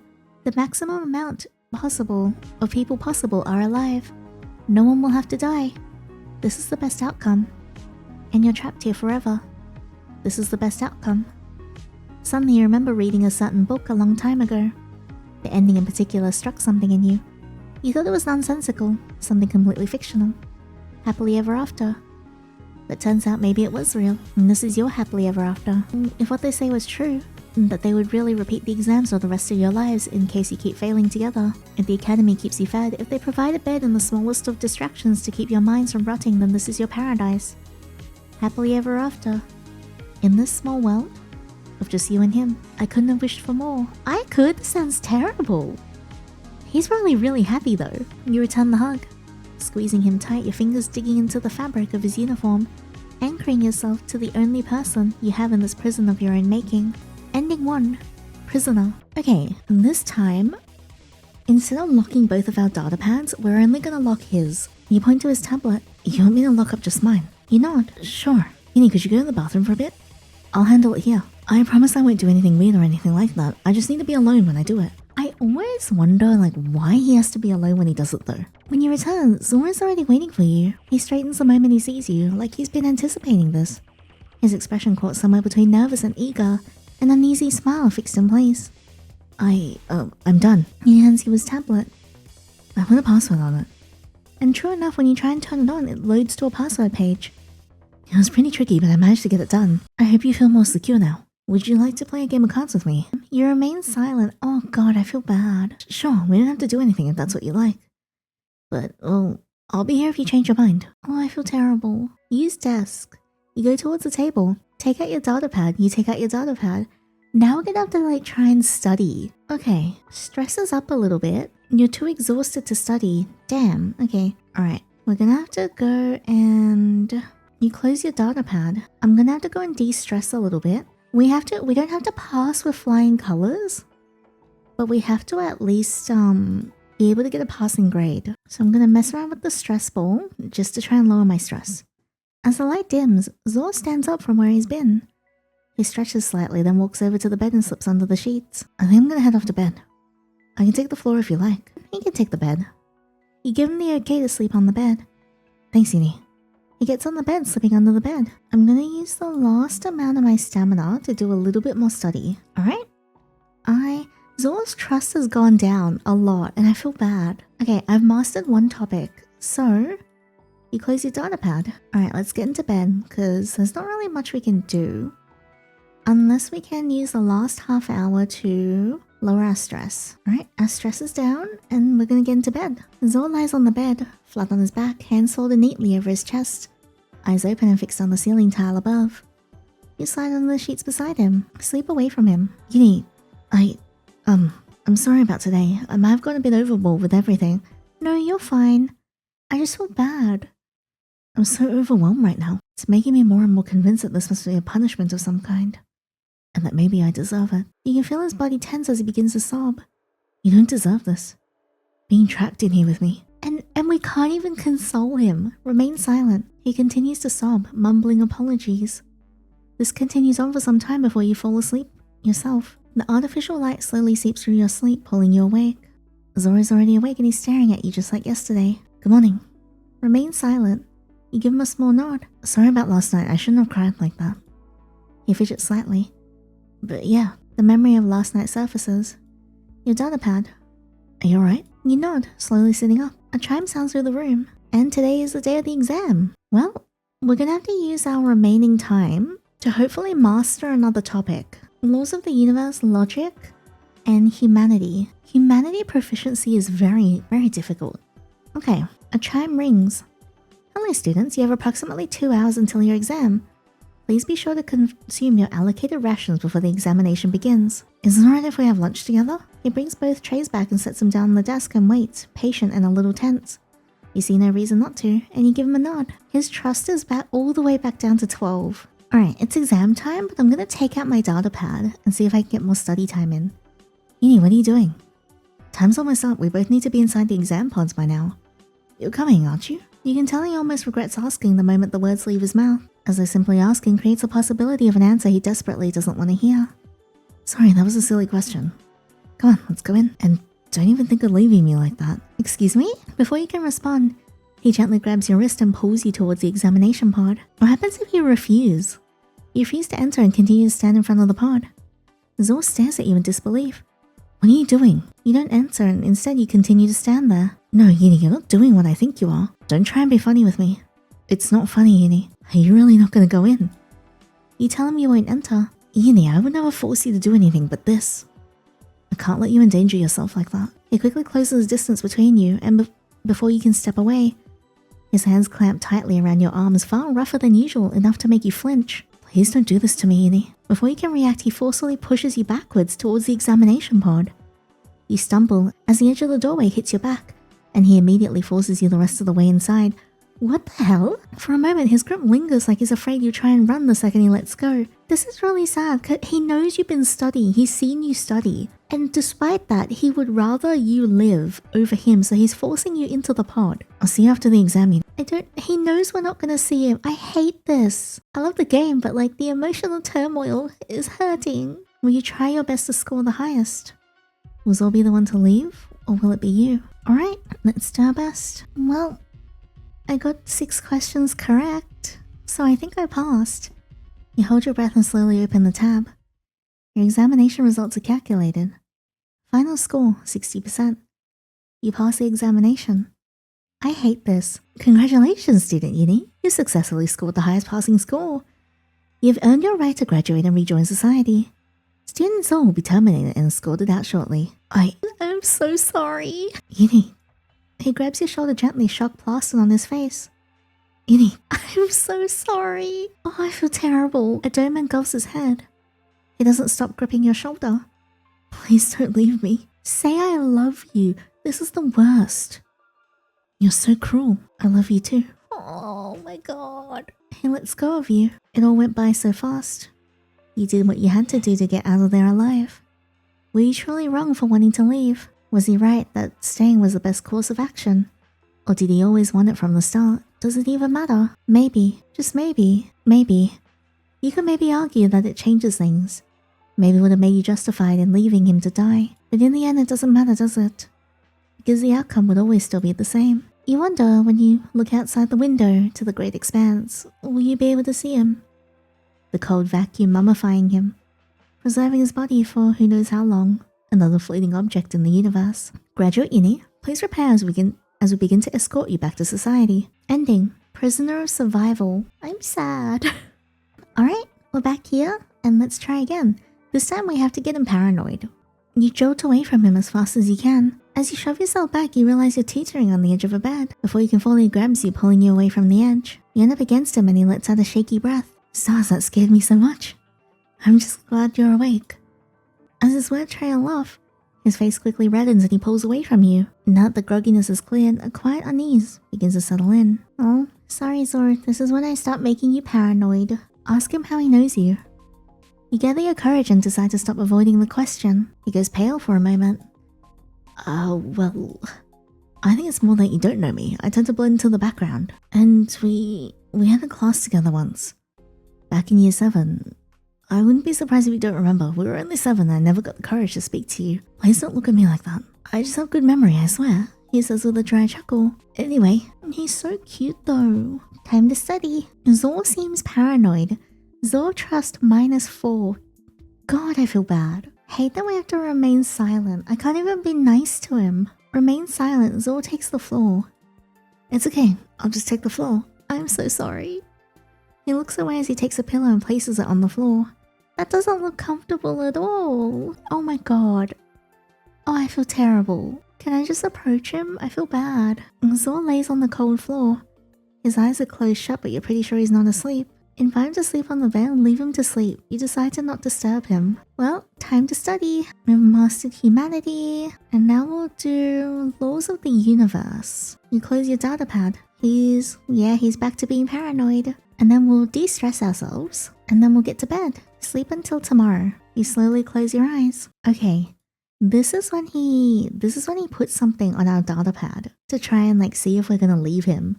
And I think this time we have to press accept. Okay, accept the offer to leave. Your finger lingers over the screen for a moment, your mind racing through every possible outcome, every consequence that could have followed such a simple action. Then before you can second guess yourself, you press it. The screen flickers, light sharpening for just a second as if something is about to happen. And then nothing. The glow vanishes and the screen glows dark. You try turning it back on, tapping it again, pressing the edges but it doesn't respond.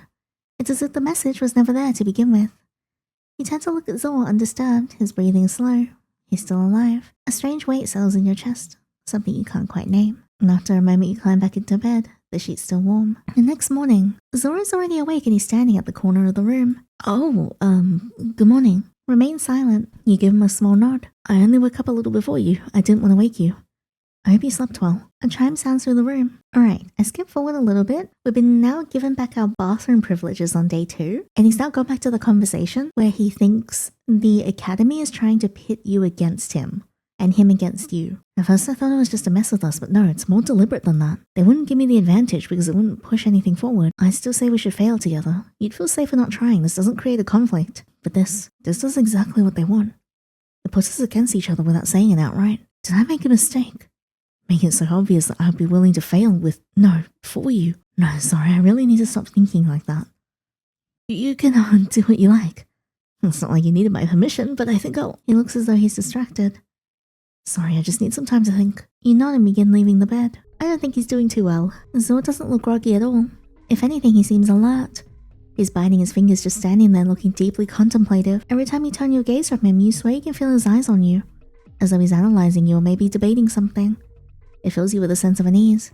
How can he look more worried than yesterday? Is the time limit slowly ticking down the things setting him off so badly? His gaze turns to you. Why is he looking at you? What is he thinking? Go up to him. You decide to walk over to him. Normally, he would have noticed immediately. By now, he probably would have tensed up or grown flustered at your approach. But this time, he barely reacts at all. His thoughts seem far more consuming than your presence beside him. You crouch down near him. That, at least, finally seems to pull his attention back to you. Every second we spend doing anything other than preparing for the exam, the worse our chances of getting out here become. Does that thought gnaw at you often? I know I told you that our best course of action was to not dwell on what each of us is thinking. But the problem is I can't stop thinking about you. Oh no. And no matter how hard I try and block those thoughts about what you're thinking about me, I think it just ends up making me seem less trustworthy, I guess. Or maybe I'm just too aware of the possibility that you already see me that way, and then I start trying too hard to prove otherwise. Which probably only makes me look worse. Or maybe it's all just fear twisting things in my head. Is it already too late to change the way you see me? I never thought this is how we'd meet, and how you'd get to know about me. I never went up to you because I was scared of what you'd think of me. I thought about it over and over and over and over. Now that we finally get to meet, but that impression could kill me. You? Both of us. I keep ruminating on everything I said to you, whether it was the right thing to say. I am so sorry, Zor. Drastic measures that could keep us both alive. But that made me a bad person, Yinny. If I could find a way to force you to fail with me, of course. Is that not the correct choice? Yinny, could you stay with me? Just sit with me. I think I need something to ground me. Leave him. You decide to leave him. Oh, I feel terrible. I feel like the worst person. Well, lunchtime. Before you can even step forward, Zora abruptly rushes to the compartment and grabs both trays. I'll get it for you. He says it too quickly. Almost stumbling over the words, his movements are strangely tense, shoulders drawn tight as he carries the tray over. But instead of handing your meal directly to you, he carefully sets it down on the desk between you both. Hope you don't mind having lunch with me, he murmurs, avoiding your gaze as he sits down. You have little choice but to take your tray from the table. You eat in silence, the only sound in the room coming from the quiet clink of utensils against the trays. Across from you, Zor seems like he wants to say something. Yet every time the words nearly reach his lips, he swallows them back down. As you both finish your separate meals, Zor slowly looks up at you. He fidgets with the edge of his sleeve, fingers tightening around the fabric before he finally forces himself to speak. Did you receive a message on your datapad last night? Remain silent. I see. The moment you answer, something in his expression falters. His grip tightens around the utensil in his hand before he slowly lowers it back to the tray. Zor? How could you? Do you hate me that much? That you'd rather leave me to die than be with me for any longer? Zor looks down like he can't bear to look at you. I was the one that set it up. The message, the one you saw last night, I programmed it when you left to the bathroom. I should have probably said something sooner. I couldn't. I told myself it could have been a mistake. God, that it must have been a mistake. But I don't know what to think anymore. Please tell me it was a mistake, Yinny. Please. He laughs. You know, I was originally going to ask you something else. Like whether you want to see the mark scheme for tomorrow's questions, or whether you want to leave this place together with me. Wait, if Zora is able to access the mark scheme... Okay, imagine if Zora actually is able to access the mark scheme, and this entire time he's like been able to have the answers on hand. That means he just chooses to not answer in hopes that you won't answer as well, just so he can be with you.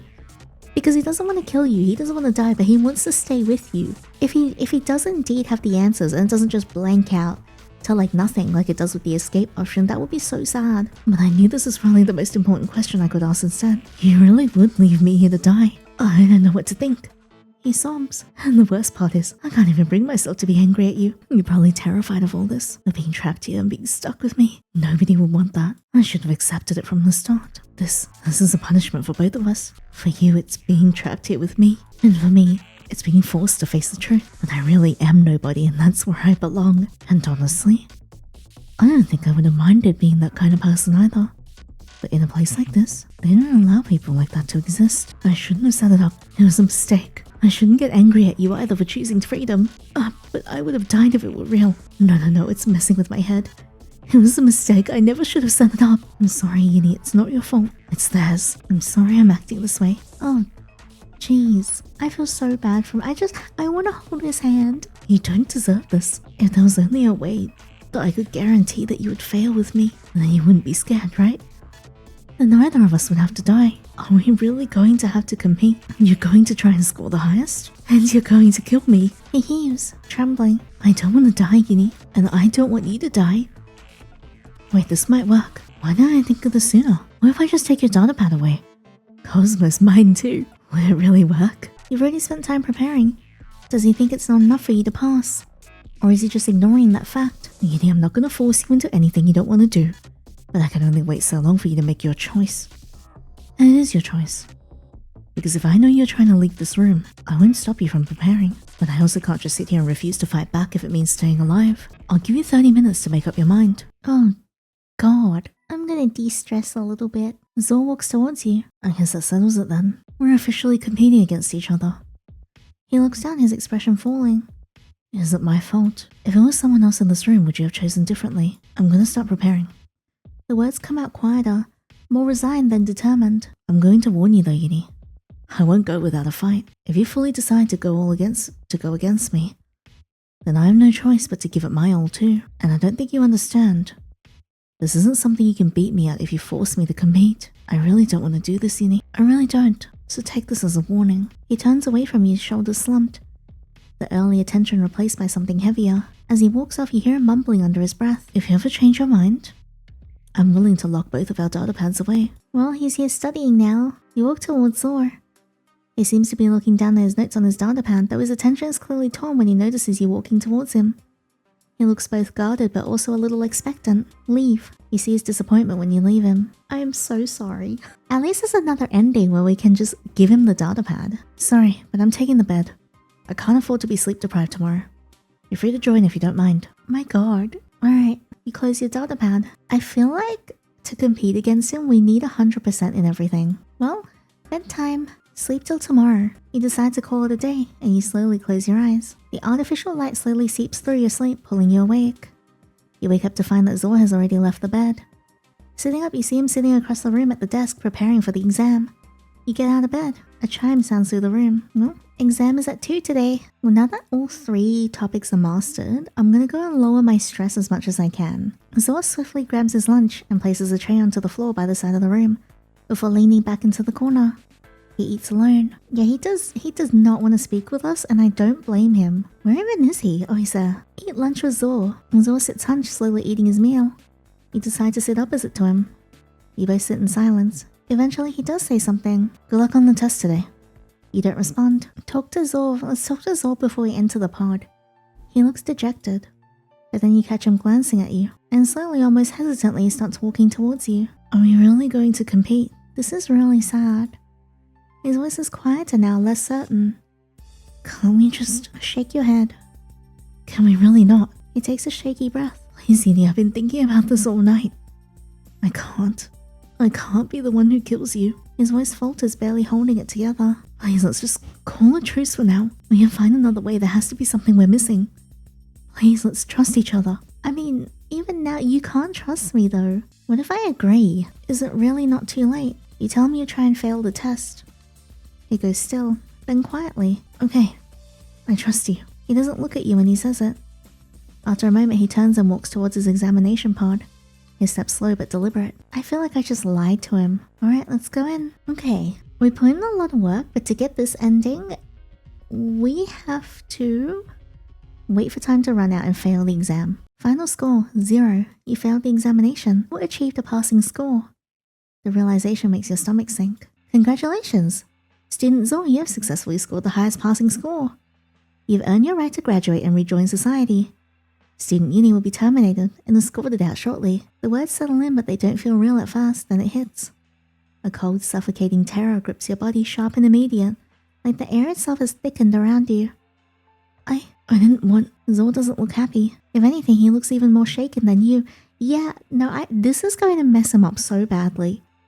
Because now he's just going to blame himself for killing us. Because it's very clear that he's in love with us. A cold sting crawls along the back of your neck, spreading slowly down your spine. You can't tell if it's your fear or something else. Before you can react, a dome slides down around your head, sealing you in. So this is it. The moment has finally appeared. You've seen this happen to others many times. You know exactly what comes next, and it's your turn now. Don't go, please. You're the only thing that's ever mattered to me. Despite everything unfolding around you, a strange calm begins to settle in. It spreads slowly, softening the sharp edges of your fear, dulling the panic that had been tightening around your chest just moments ago. You've heard it before, there's something being released into the dome. Something mixing into the air you're breathing right now. The terror doesn't disappear all at once, but it fades, like it's being gently pulled away from you. The suffocating weight in your chest begins to loosen, replaced by something distant and almost peaceful. You can still see Zor in front of you. Still hear him, but it all feels slightly out of reach now. Like there's a thin layer separating you from everything happening. And somehow that makes it easier. Like you're being guided into accepting it. No, there must be something I can do, he mutters. He reaches towards the dome, his hands hovering against it as if he could force it open. As if there was some way to stop what's already begun. Yandere, student Yandere, please prepare to be escorted out. No. No. Please tell me this isn't real. Tell me this is just some kind of nightmare. You tell him to leave you be. He goes still. Not because he understands, but because he doesn't know what else to do. Instead of fear, the numbness has left you feeling more irritated than anything else. Soon you'll be sent to the same place as many others were taken after they failed. A place where you'll be preserved, left floating in the universe for who knows how long. Almost like a star. Wouldn't that be exactly what he wanted? If he loved looking at you so much, then at least he'll still be able to. You tell him exactly that. No, A door slides open in front of you, and without looking back, you walk out. Ending 3. Freedom. It doesn't feel very free to me. That's so sad. We have 3 more endings left to get though. Okay, I've done some of the repeated stuff that we've already seen.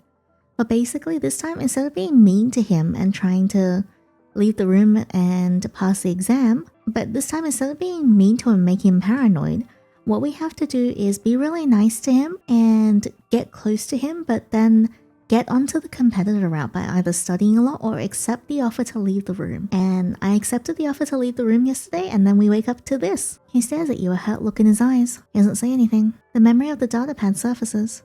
That message. Are you, alright? You nod, slowly sitting up. Chat to him for a little bit. I don't know why, but I think I'm just panicking. I don't know what you're thinking at all. His gaze lingers on you, searching.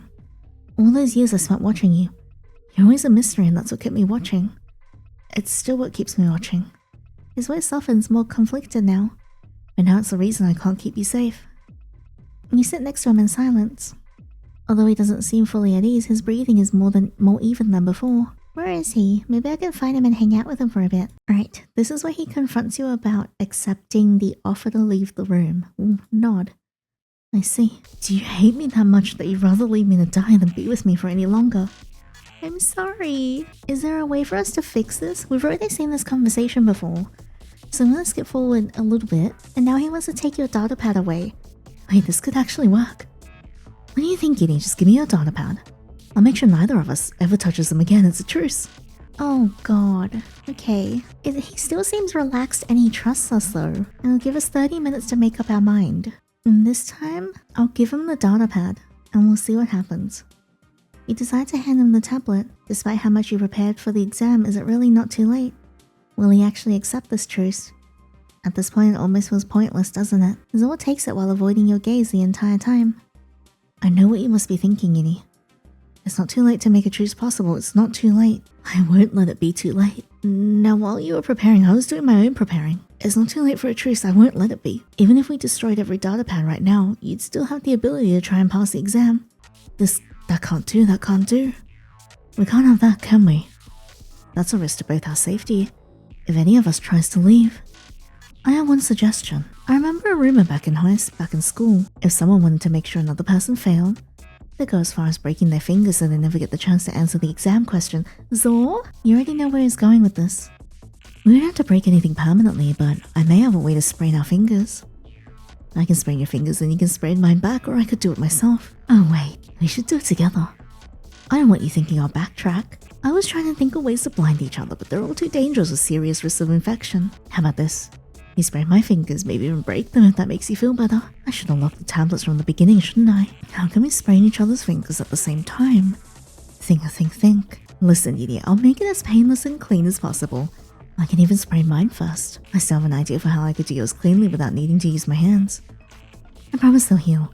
It just has to hurt enough that neither of us will be able to key in our answers tomorrow. I really don't want to hurt you, Yandere, but this is our only option at this point. Zor? I feel nauseous thinking about how high I know I'll score if I'm forced to take the exam seriously. You understand that, right? Right now, I don't want you to think I'm bluffing when I say this. But if I don't have the absolute confidence that you won't try and pass the exams tomorrow, you'll die. It makes me sick, Yandere. I don't want to kill you, Yandere. Please don't make me do it. I'm trying so hard to make you realize that those are the options here. I skimmed through the material. The things they're gonna ask, it horrifies me that I know I can answer them. This isn't a threat. At least it's not meant to be. But you have to understand, Yandere. Trust seemed so easy at the beginning. I was sure that even if you prepared for the exam, it wouldn't mean anything. It was just an action. But now, I think I made a mistake. Maybe this was a test for me. A testing whether I can make you trust me. Maybe that's it. I figured it out. Hey, if you're listening, you sick freaks. I figured it out. I know exactly what you want. Okay, I see how it is. Zor, are you okay? He does not seem okay. Maybe I should have gone about it differently. Maybe it's already too late to find a way for us to fail. Maybe I have to prove it to you that I will be the highest scorer if you force my hand. If you ask me any of the questions from the practice papers, I'll answer them for you. Is that enough? You know, I was always one of the top scorers in school, but I can't believe I used to do this. I'd hijack the monitor screen showing our rank and remove my entry. Oh, how I'd regret doing that now. If I'd never, perhaps it would be enough to convince you I'll pass. I was trying to stay unnoticed, but I guess that came to bite me back. Oh, wait. Is this punishment for hijacking the boards? Oh, that's true. That's actually genius. Okay. I learned my lesson. I'll never do anything like that again, I promise. Just make this end, please. I don't want you to hate me, please. I learned my lesson. Wait, can you imagine if that really is why the Academy put us in the room against each other? Because they noticed how much he liked us and they wanted to make him suffer? Please. I don't want to be the one who hurts Yinny. An announcement chimes in. Congratulations, students all. You've been given the opportunity to alter the structure of the program. What? You were stunned into silence. You've been granted the opportunity to guarantee that the other student participant will fail, regardless of their final exam score. You can feel your breathing begin to quicken. This can't be real. Please answer immediately, or this opportunity will be invoked automatically. To confirm the change, verbally repeat, "Yes, I accept the request." That's insane! He turns to look at you for a split second before answering. "Yes, I accept the request." Zor! It all happened so fast. Far too fast. You never even had the chance to react. Request confirmed. Student Yinny's result on any upcoming examination has been designated as a fail. I'm sorry, I couldn't. I had to guarantee our safety, Yinny. Yinny, you have to listen to me. If what just happened was true, then you're trapped here with him for the rest of your life. That's insane. Like, I was thinking it might have just been the next exam, but it seems like it's any upcoming exam forever and ever. So nothing we do will allow us to pass. And he can just fail constantly just to stay with us. And only he gets to decide your fate. You feel your legs give out beneath you. Zor quickly catches you before you can hit the floor, gripping you tightly to keep you upright. Yinny. Hey, you know I won't hurt you. Please don't be scared. Isn't it obvious by now that I would never leave you? Maybe that's exactly what you're afraid of. Hey, please don't look so scared. Shh. I'm here for you, alright? I know you must be scared, but you have to see this was the only way to ensure that we would both survive. It was actually the best thing that could have happened. I know you're scared right now. I'll prove it to you during the next exam. I would never leave you behind like that. Listen. He leans closer to you, lowering his voice as he covers his mouth. It's not like this guarantees we'll be trapped here forever. What if they eventually decide to let us go? What if we find a way for both of us to escape? See, there are still options. We just have to stay together for now. You don't have to worry about the exams anymore. You should go get some rest. You look like you need it. And just like that, before you knew it, the exam started. You walk out of the examination pod. It felt so pointless going in. You actually tried to pass the exam, but in the end, the system still announced that student Yinny had failed. The results are ready, and for this round there has been no passing mark. Your next examination takes place in 3 days. Zor approaches from his own examination pod. Yinny, see? I could never betray you. You mean everything to me. I was so relieved. We don't have to fight. This exam should make you at least feel a bit better, right? And with every exam that passes, it'll make you more and more confident that I'll never betray you. Right? Every exam. You're supposed to feel safer with every exam that passes in this place. If Zor truly intends to fail alongside you, then this should be the best possible outcome, right? No, because we didn't have a choice in this one. This is the best outcome. The maximum number of people are still alive, and no one will have to die. This is the best outcome. And you're trapped here. Forever. This is the best outcome. Suddenly you remember reading a certain book long time ago. The ending in particular struck something in you. You thought it was nonsensical. Something completely fictional. Happily ever after. But maybe it was real after all. And this is your happily ever after. Happily ever after. In this small world of just you and him. Don't be scared, Yinny. I'll always be here for you. I'll stay here for you forever. No need to look so nervous.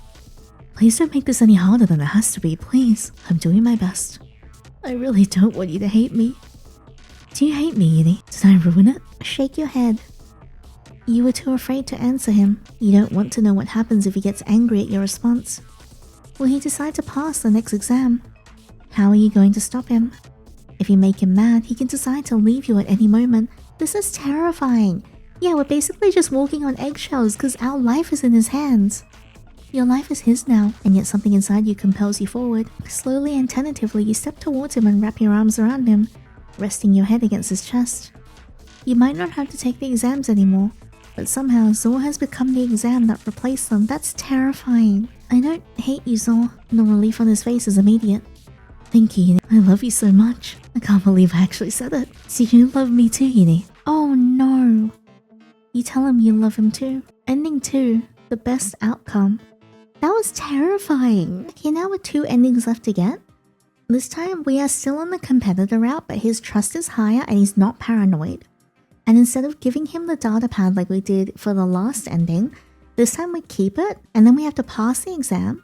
And then for the last ending, we have to fail the exam. You slip under the sheets. Zor sleeps facing the edge of his side of the bed. He doesn't shift or stiffen like how you'd expect. When I heard the tie rule, a part of me breathed a sigh of relief since it meant we didn't have to compete. But was that a rule really put there to see if we could cooperate? Was it really an option or was it just put there as a technicality? Just put there in case we both failed? Was I an idiot for so adamantly believing that was our best option? Maybe we should have hated each other from the start. Then when one of us leaves, it won't be so painful. Did I ruin that? Am I the one that messed that up? He begins to sob, trying his best to suppress it, but failing. I'm sorry, Yinny, I ruined it. I'm so overwhelmed right now. It's making me more and more convinced this must be a punishment of some kind. And that maybe I deserve it. Alright, now we console him. You shift closer and wrap your arms around him, resting your head against his chest. His heartbeat is fast and uneven, pounding against your ear. Makes you realize how long it's been since you've been this close to someone. Close enough to hear something so human. His breathing stutters, growing more erratic as his composure falls apart. You tell him everything's going to be okay.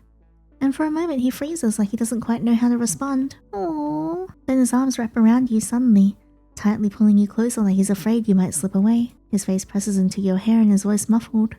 I don't want you to leave me. Please don't leave me. You're the only thing that matters to me. You're the only person in the whole wide universe that matters.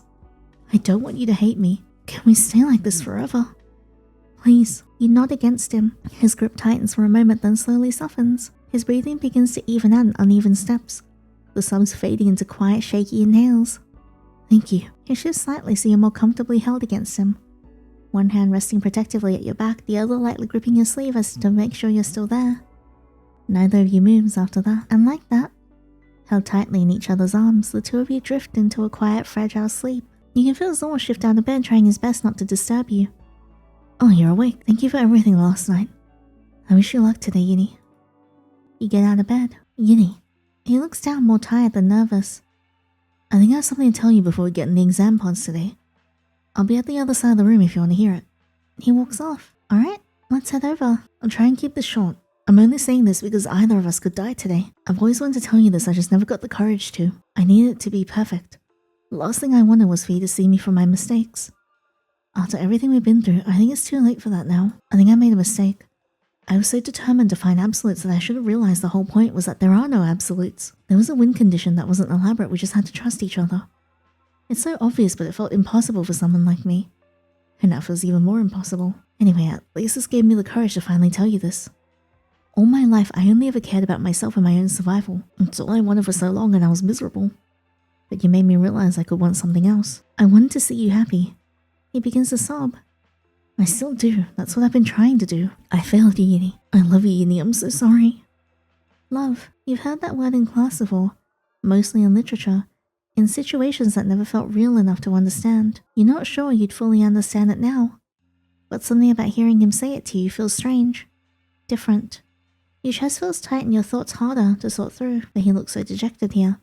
It's so hard to know what to really feel. Are you supposed to say it back? He hasn't said anything since. He's gone completely still beside you, like he's waiting, like everything depends on what you do next. Say it back. I love you, too. Then slowly, like he's moving through something unreal, he steps towards you and hugs you. I'm sorry, this must all be my fault. A punishment. Then he breaks the embrace just like that. I need time to think, Well, I adore you very much. Is he okay? Zor leans against the wall, trembling. Yinny, am I weird? I must be. I'm so sorry you had to be stuck with me. You want to leave this room, don't you?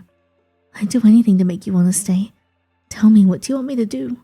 I'd let you do anything. Please tell me there's a way. Slowly he turns to face you, stealing a hesitant glance in your direction.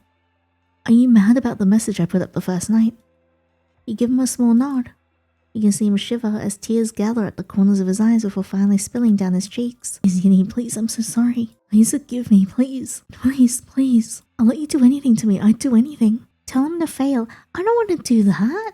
You tell him to fail the next exam. Then the tears come all at once. Without warning, he slowly crawls across the floor towards you, wrapping both arms tightly around your waist as though afraid you'll disappear. His face presses against your stomach. Is that what you really want? You give him a firm nod. His body tenses. Are you going to leave? You tell him to shut up. He gives a small obedient nod against your waist. You end up staying like this for a while. Something in you couldn't bring yourself to push him off you. Concern? No. The truth is you simply don't want to deal with whatever breakdown he'd have if you forced him off. Ever since you told him to be quiet, he hasn't said another word. That's it. He's getting off you. Before you can even move, Zor seems to notice a change in your posture.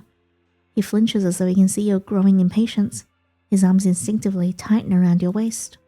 Please don't leave me. Is he trying to stop you from preparing for the exam? I'm so lonely, Yinny. I'm so lonely. This is really sad. Like, good God. Like, obviously, he's done stuff that he shouldn't have. Like, putting the message on our data pad and everything and this and that.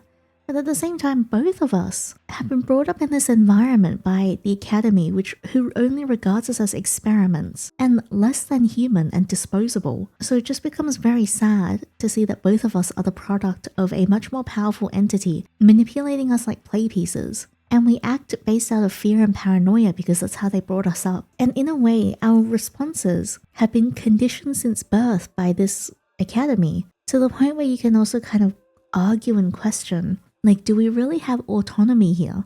Oh good God, this makes me really sad. I need you, Yinny. You were the one that made me realize I was so lonely. Do you know that? I would see the others dating and kissing whenever they chose to do to seek comfort in each other. I thought it was so stupid. They all look so stupid and pathetic. Why would I want something like that? The worst thing is, I have this like horrible suspicion that the Academy has probably paired all those couples up to do the same thing. Until you, only you made me like this. I remember reading about curses some of the old Earth people used to believe in. They were like a disease. You cursed me, Yinny. His forehead remains pressed against your stomach. Despite your attempts to shift your weight, he doesn't budge. His fingers stay locked around your waist with surprising strength, clinging to you less like someone trying to trap you, more like someone terrified of being abandoned.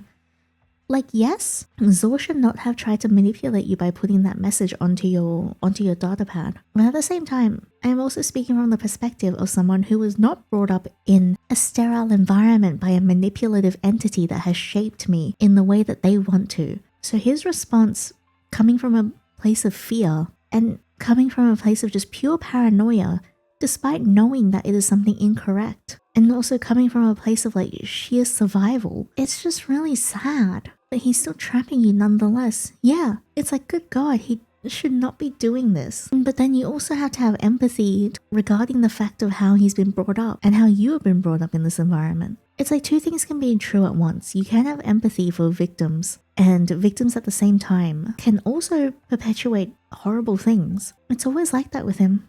Always. Tears slowly seep through your uniform, soaking the fabric. Until you can feel the dampness against your skin, he's even breaching that barrier.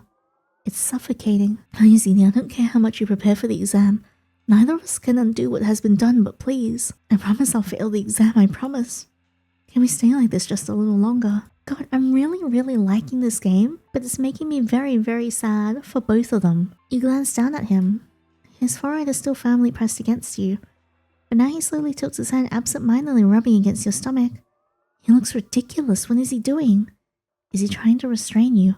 What an odd way of going about it. If he wanted to restrain you, there must be a better method than this. Not that you prefer those, but this? Thank you, Yinny. I really needed this. You didn't even tell him that you'd let him stay like this. Although you are letting him for now, only because you're weighing your options. His tears continue to stain you, and you can tell he's trying to stifle his sniffling. Is he smelling you? No, he's crying. Of course he's sniffling. You smell so good. Okay, freak. Please don't leave me. You're the best thing that's ever happened to me. I need you, please. Even without the stupid exam, I need you. He chuckles dryly. You might as well be my heir. He takes another slow breath, lingering as he inhales a scent clinging to your uniform. He's not trying to hide it anymore. Each slow breath lingers just a little too long, his chest rising and falling against your legs, as though he were trying to memorize something that could disappear at any second. You are my heir, Yinny. This time he inhales through his mouth instead, his eyes fluttering shut like he's gasping for oxygen, like he's trying to breathe in every last trace of you. Your stomach tightens. It's bizarre. This is bizarre. He is bizarre. You did this to him. Is this supposed to be normal? He's making it look like you're some sort of disease. Well, we didn't do this to him because it's not our fault. Every time I catch a glance of you at school, stars, I felt alive. My stomach, my abdomen, my head, my chest, adrenaline, dopamine, whatever, I don't know. My blood felt different. You were literally changing me from the inside. If I didn't see you, I couldn't stop thinking about you. If I did see you, I couldn't think about anything else. At first I had reasons to keep an eye on you, but Cosmos, I almost forgot I even used to have a different reason for watching. You ask him what those reasons were, and he immediately flinches. I don't know why I said that, just please ignore it. It wasn't, I watch you because I want to, not because someone told me to. What? Actually saying that is an understatement. I watch you because it's almost the only thing I've ever wanted to do. Like that's what you're worried about. Did you know I used to leave you cheat notes in your data pad? That was me. So it was him. He was even doing it back then. I'm sorry, I didn't. I only did it to help you. Another wave of tears wells up almost immediately, spilling onto your uniform. If he keeps this up, you'll be drenched by the end of this. This is my way of showing how much I care. I know I'm weird. I'm sorry. I do feel bad for him and what's happened to him, but every single way of him showing love to us has been in some way, shape, or form violating a boundary of ours or violating our autonomy, like hacking into our data pad, testing us. In the other endings, also trapping us here. Oh, I don't know. It makes me feel sad for everyone involved. It's just such a difficult situation. Like I feel like I genuinely feel like best ending that we've had so far is the one where we actually fall in love with him naturally, and then we both choose to not pass the exam. And the key word there is choice. And let's have a quiet, shaky laugh. Even if you never knew it was me, it's so obvious I'll fail with Uni. I would never, ever, ever betray you. I'll let you break my fingers if it made me feel better. Just please fail with me, please. Don't leave me, stay with me like this. Stay with him up until the exam. You sigh, asking him if you could at least sit down on the bed. Of course. His arms reluctantly loosen from around your waist. Even then he doesn't let go immediately. His hands linger at your sides before slowly sliding away. Fingertips grazing your hips, your thighs struggling to accept the distance. Sorry. You walk over and sit on the edge of the bed, and Zol quietly follows after you. His shoulders are drawn inwards, head hanging low, and he steals timid glances in your direction, only to immediately avert his eyes whenever they threaten to meet yours. Then he moves carefully, almost reverently, as though afraid the slightest sudden motion might scare you away. Instead of wrapping his arms around you from the side, he slowly lowers himself until his head comes to rest in your lap. A quiet, trembling sigh escapes him. His arms slide around your waist once more, pulling himself close until there's hardly any space left between the two of you, and his cheek nestles against your stomach. Every slow breath brushes through the fabric of your uniform. He settles into your lap with a care that borders on reverence. Then almost absent-mindedly he shifts. Instead of lifting his head, he turns it slightly, his cheek pressing more fully against the fabric of your uniform, his forehead resting against your stomach, gently pushing and getting ever closer to you. And his eyes are closed shut. Tension in his shoulders begin to melt away. Another slow breath. Breathing? Calling it breathing feels wrong. Even if you were actually oxygen itself, no one in their right mind would be breathing it in like this. You'd assume there was something wrong with their lungs. There's something wrong with him. His fingers tighten faintly behind your back before relaxing again. And every inch of him seems devoted to closing whatever tiny distance remains, till the space between your bodies has all but disappeared. Does he think this will stop you from leaving? This. His voice cracks. I spent years wondering what this will feel like. He nestles his forehead a fraction deeper into your lap, almost unconsciously. You're so soft and warm, I love feeling all your movements. Every time you breathe in or out, or your heartbeat, I don't ever want to let you go. He angles his head in a way where you catch a glimpse of his lips glazing your abdomen. All my senses are being consumed with you. You're all I can think about. Well, this is it. Go into the examination pod. Alright, first thing for the exam, we are going to pass it. And then to get the final ending, we're going to fail it. Final score, 80%. Zor failed to achieve a passing score. Congratulations, Student Uni, you've successfully achieved the highest passing score. Student Zor will be terminated and scored it out shortly. You turn to look at Zor. Did he fail on purpose? Was this the best outcome? A dome engulfs his head in an instant. Goodbye, Uni. Please forget about me. Say I love you. You tell him that you love him. Uni, you're so cruel, do you know that? But I couldn't be angry at you for it. I love you too. With your final exchange, he's gone. Just like that. It all went by so fast. You did what you had to do to get out of there alive. he truly wrong for wanting to leave? Was he right that staying was the best course of action? Or did he always want it from the start? Does it even matter? But in the end, it doesn't matter, does it? Because the outcome would still be the same. You wonder when you look outside the window to the great expanse, would you be able to see him? The cold vacuum mummifying him, preserving his body for who knows how long. Another floating object in the universe. You leave the room. Ending 6.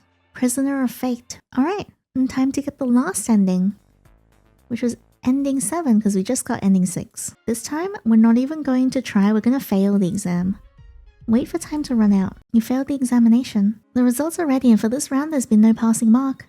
Your next exam will be in 3 days. The moment the voice ceases, Zor looks at you dumbfounded. No doubt his thoughts must be racing with whether or not you failed on purpose or simply failed to get the passing mark. You cannot but wonder the same about him too. Zor remains speechless as though he couldn't imagine this was a possible outcome. Shouldn't he be happy? This is what he wanted. You're both alive. No one will have to die yet. After a moment, Zor walks towards you, tentative steps, and then he embraces you. A shaky, desperate hug. I thought I was going to...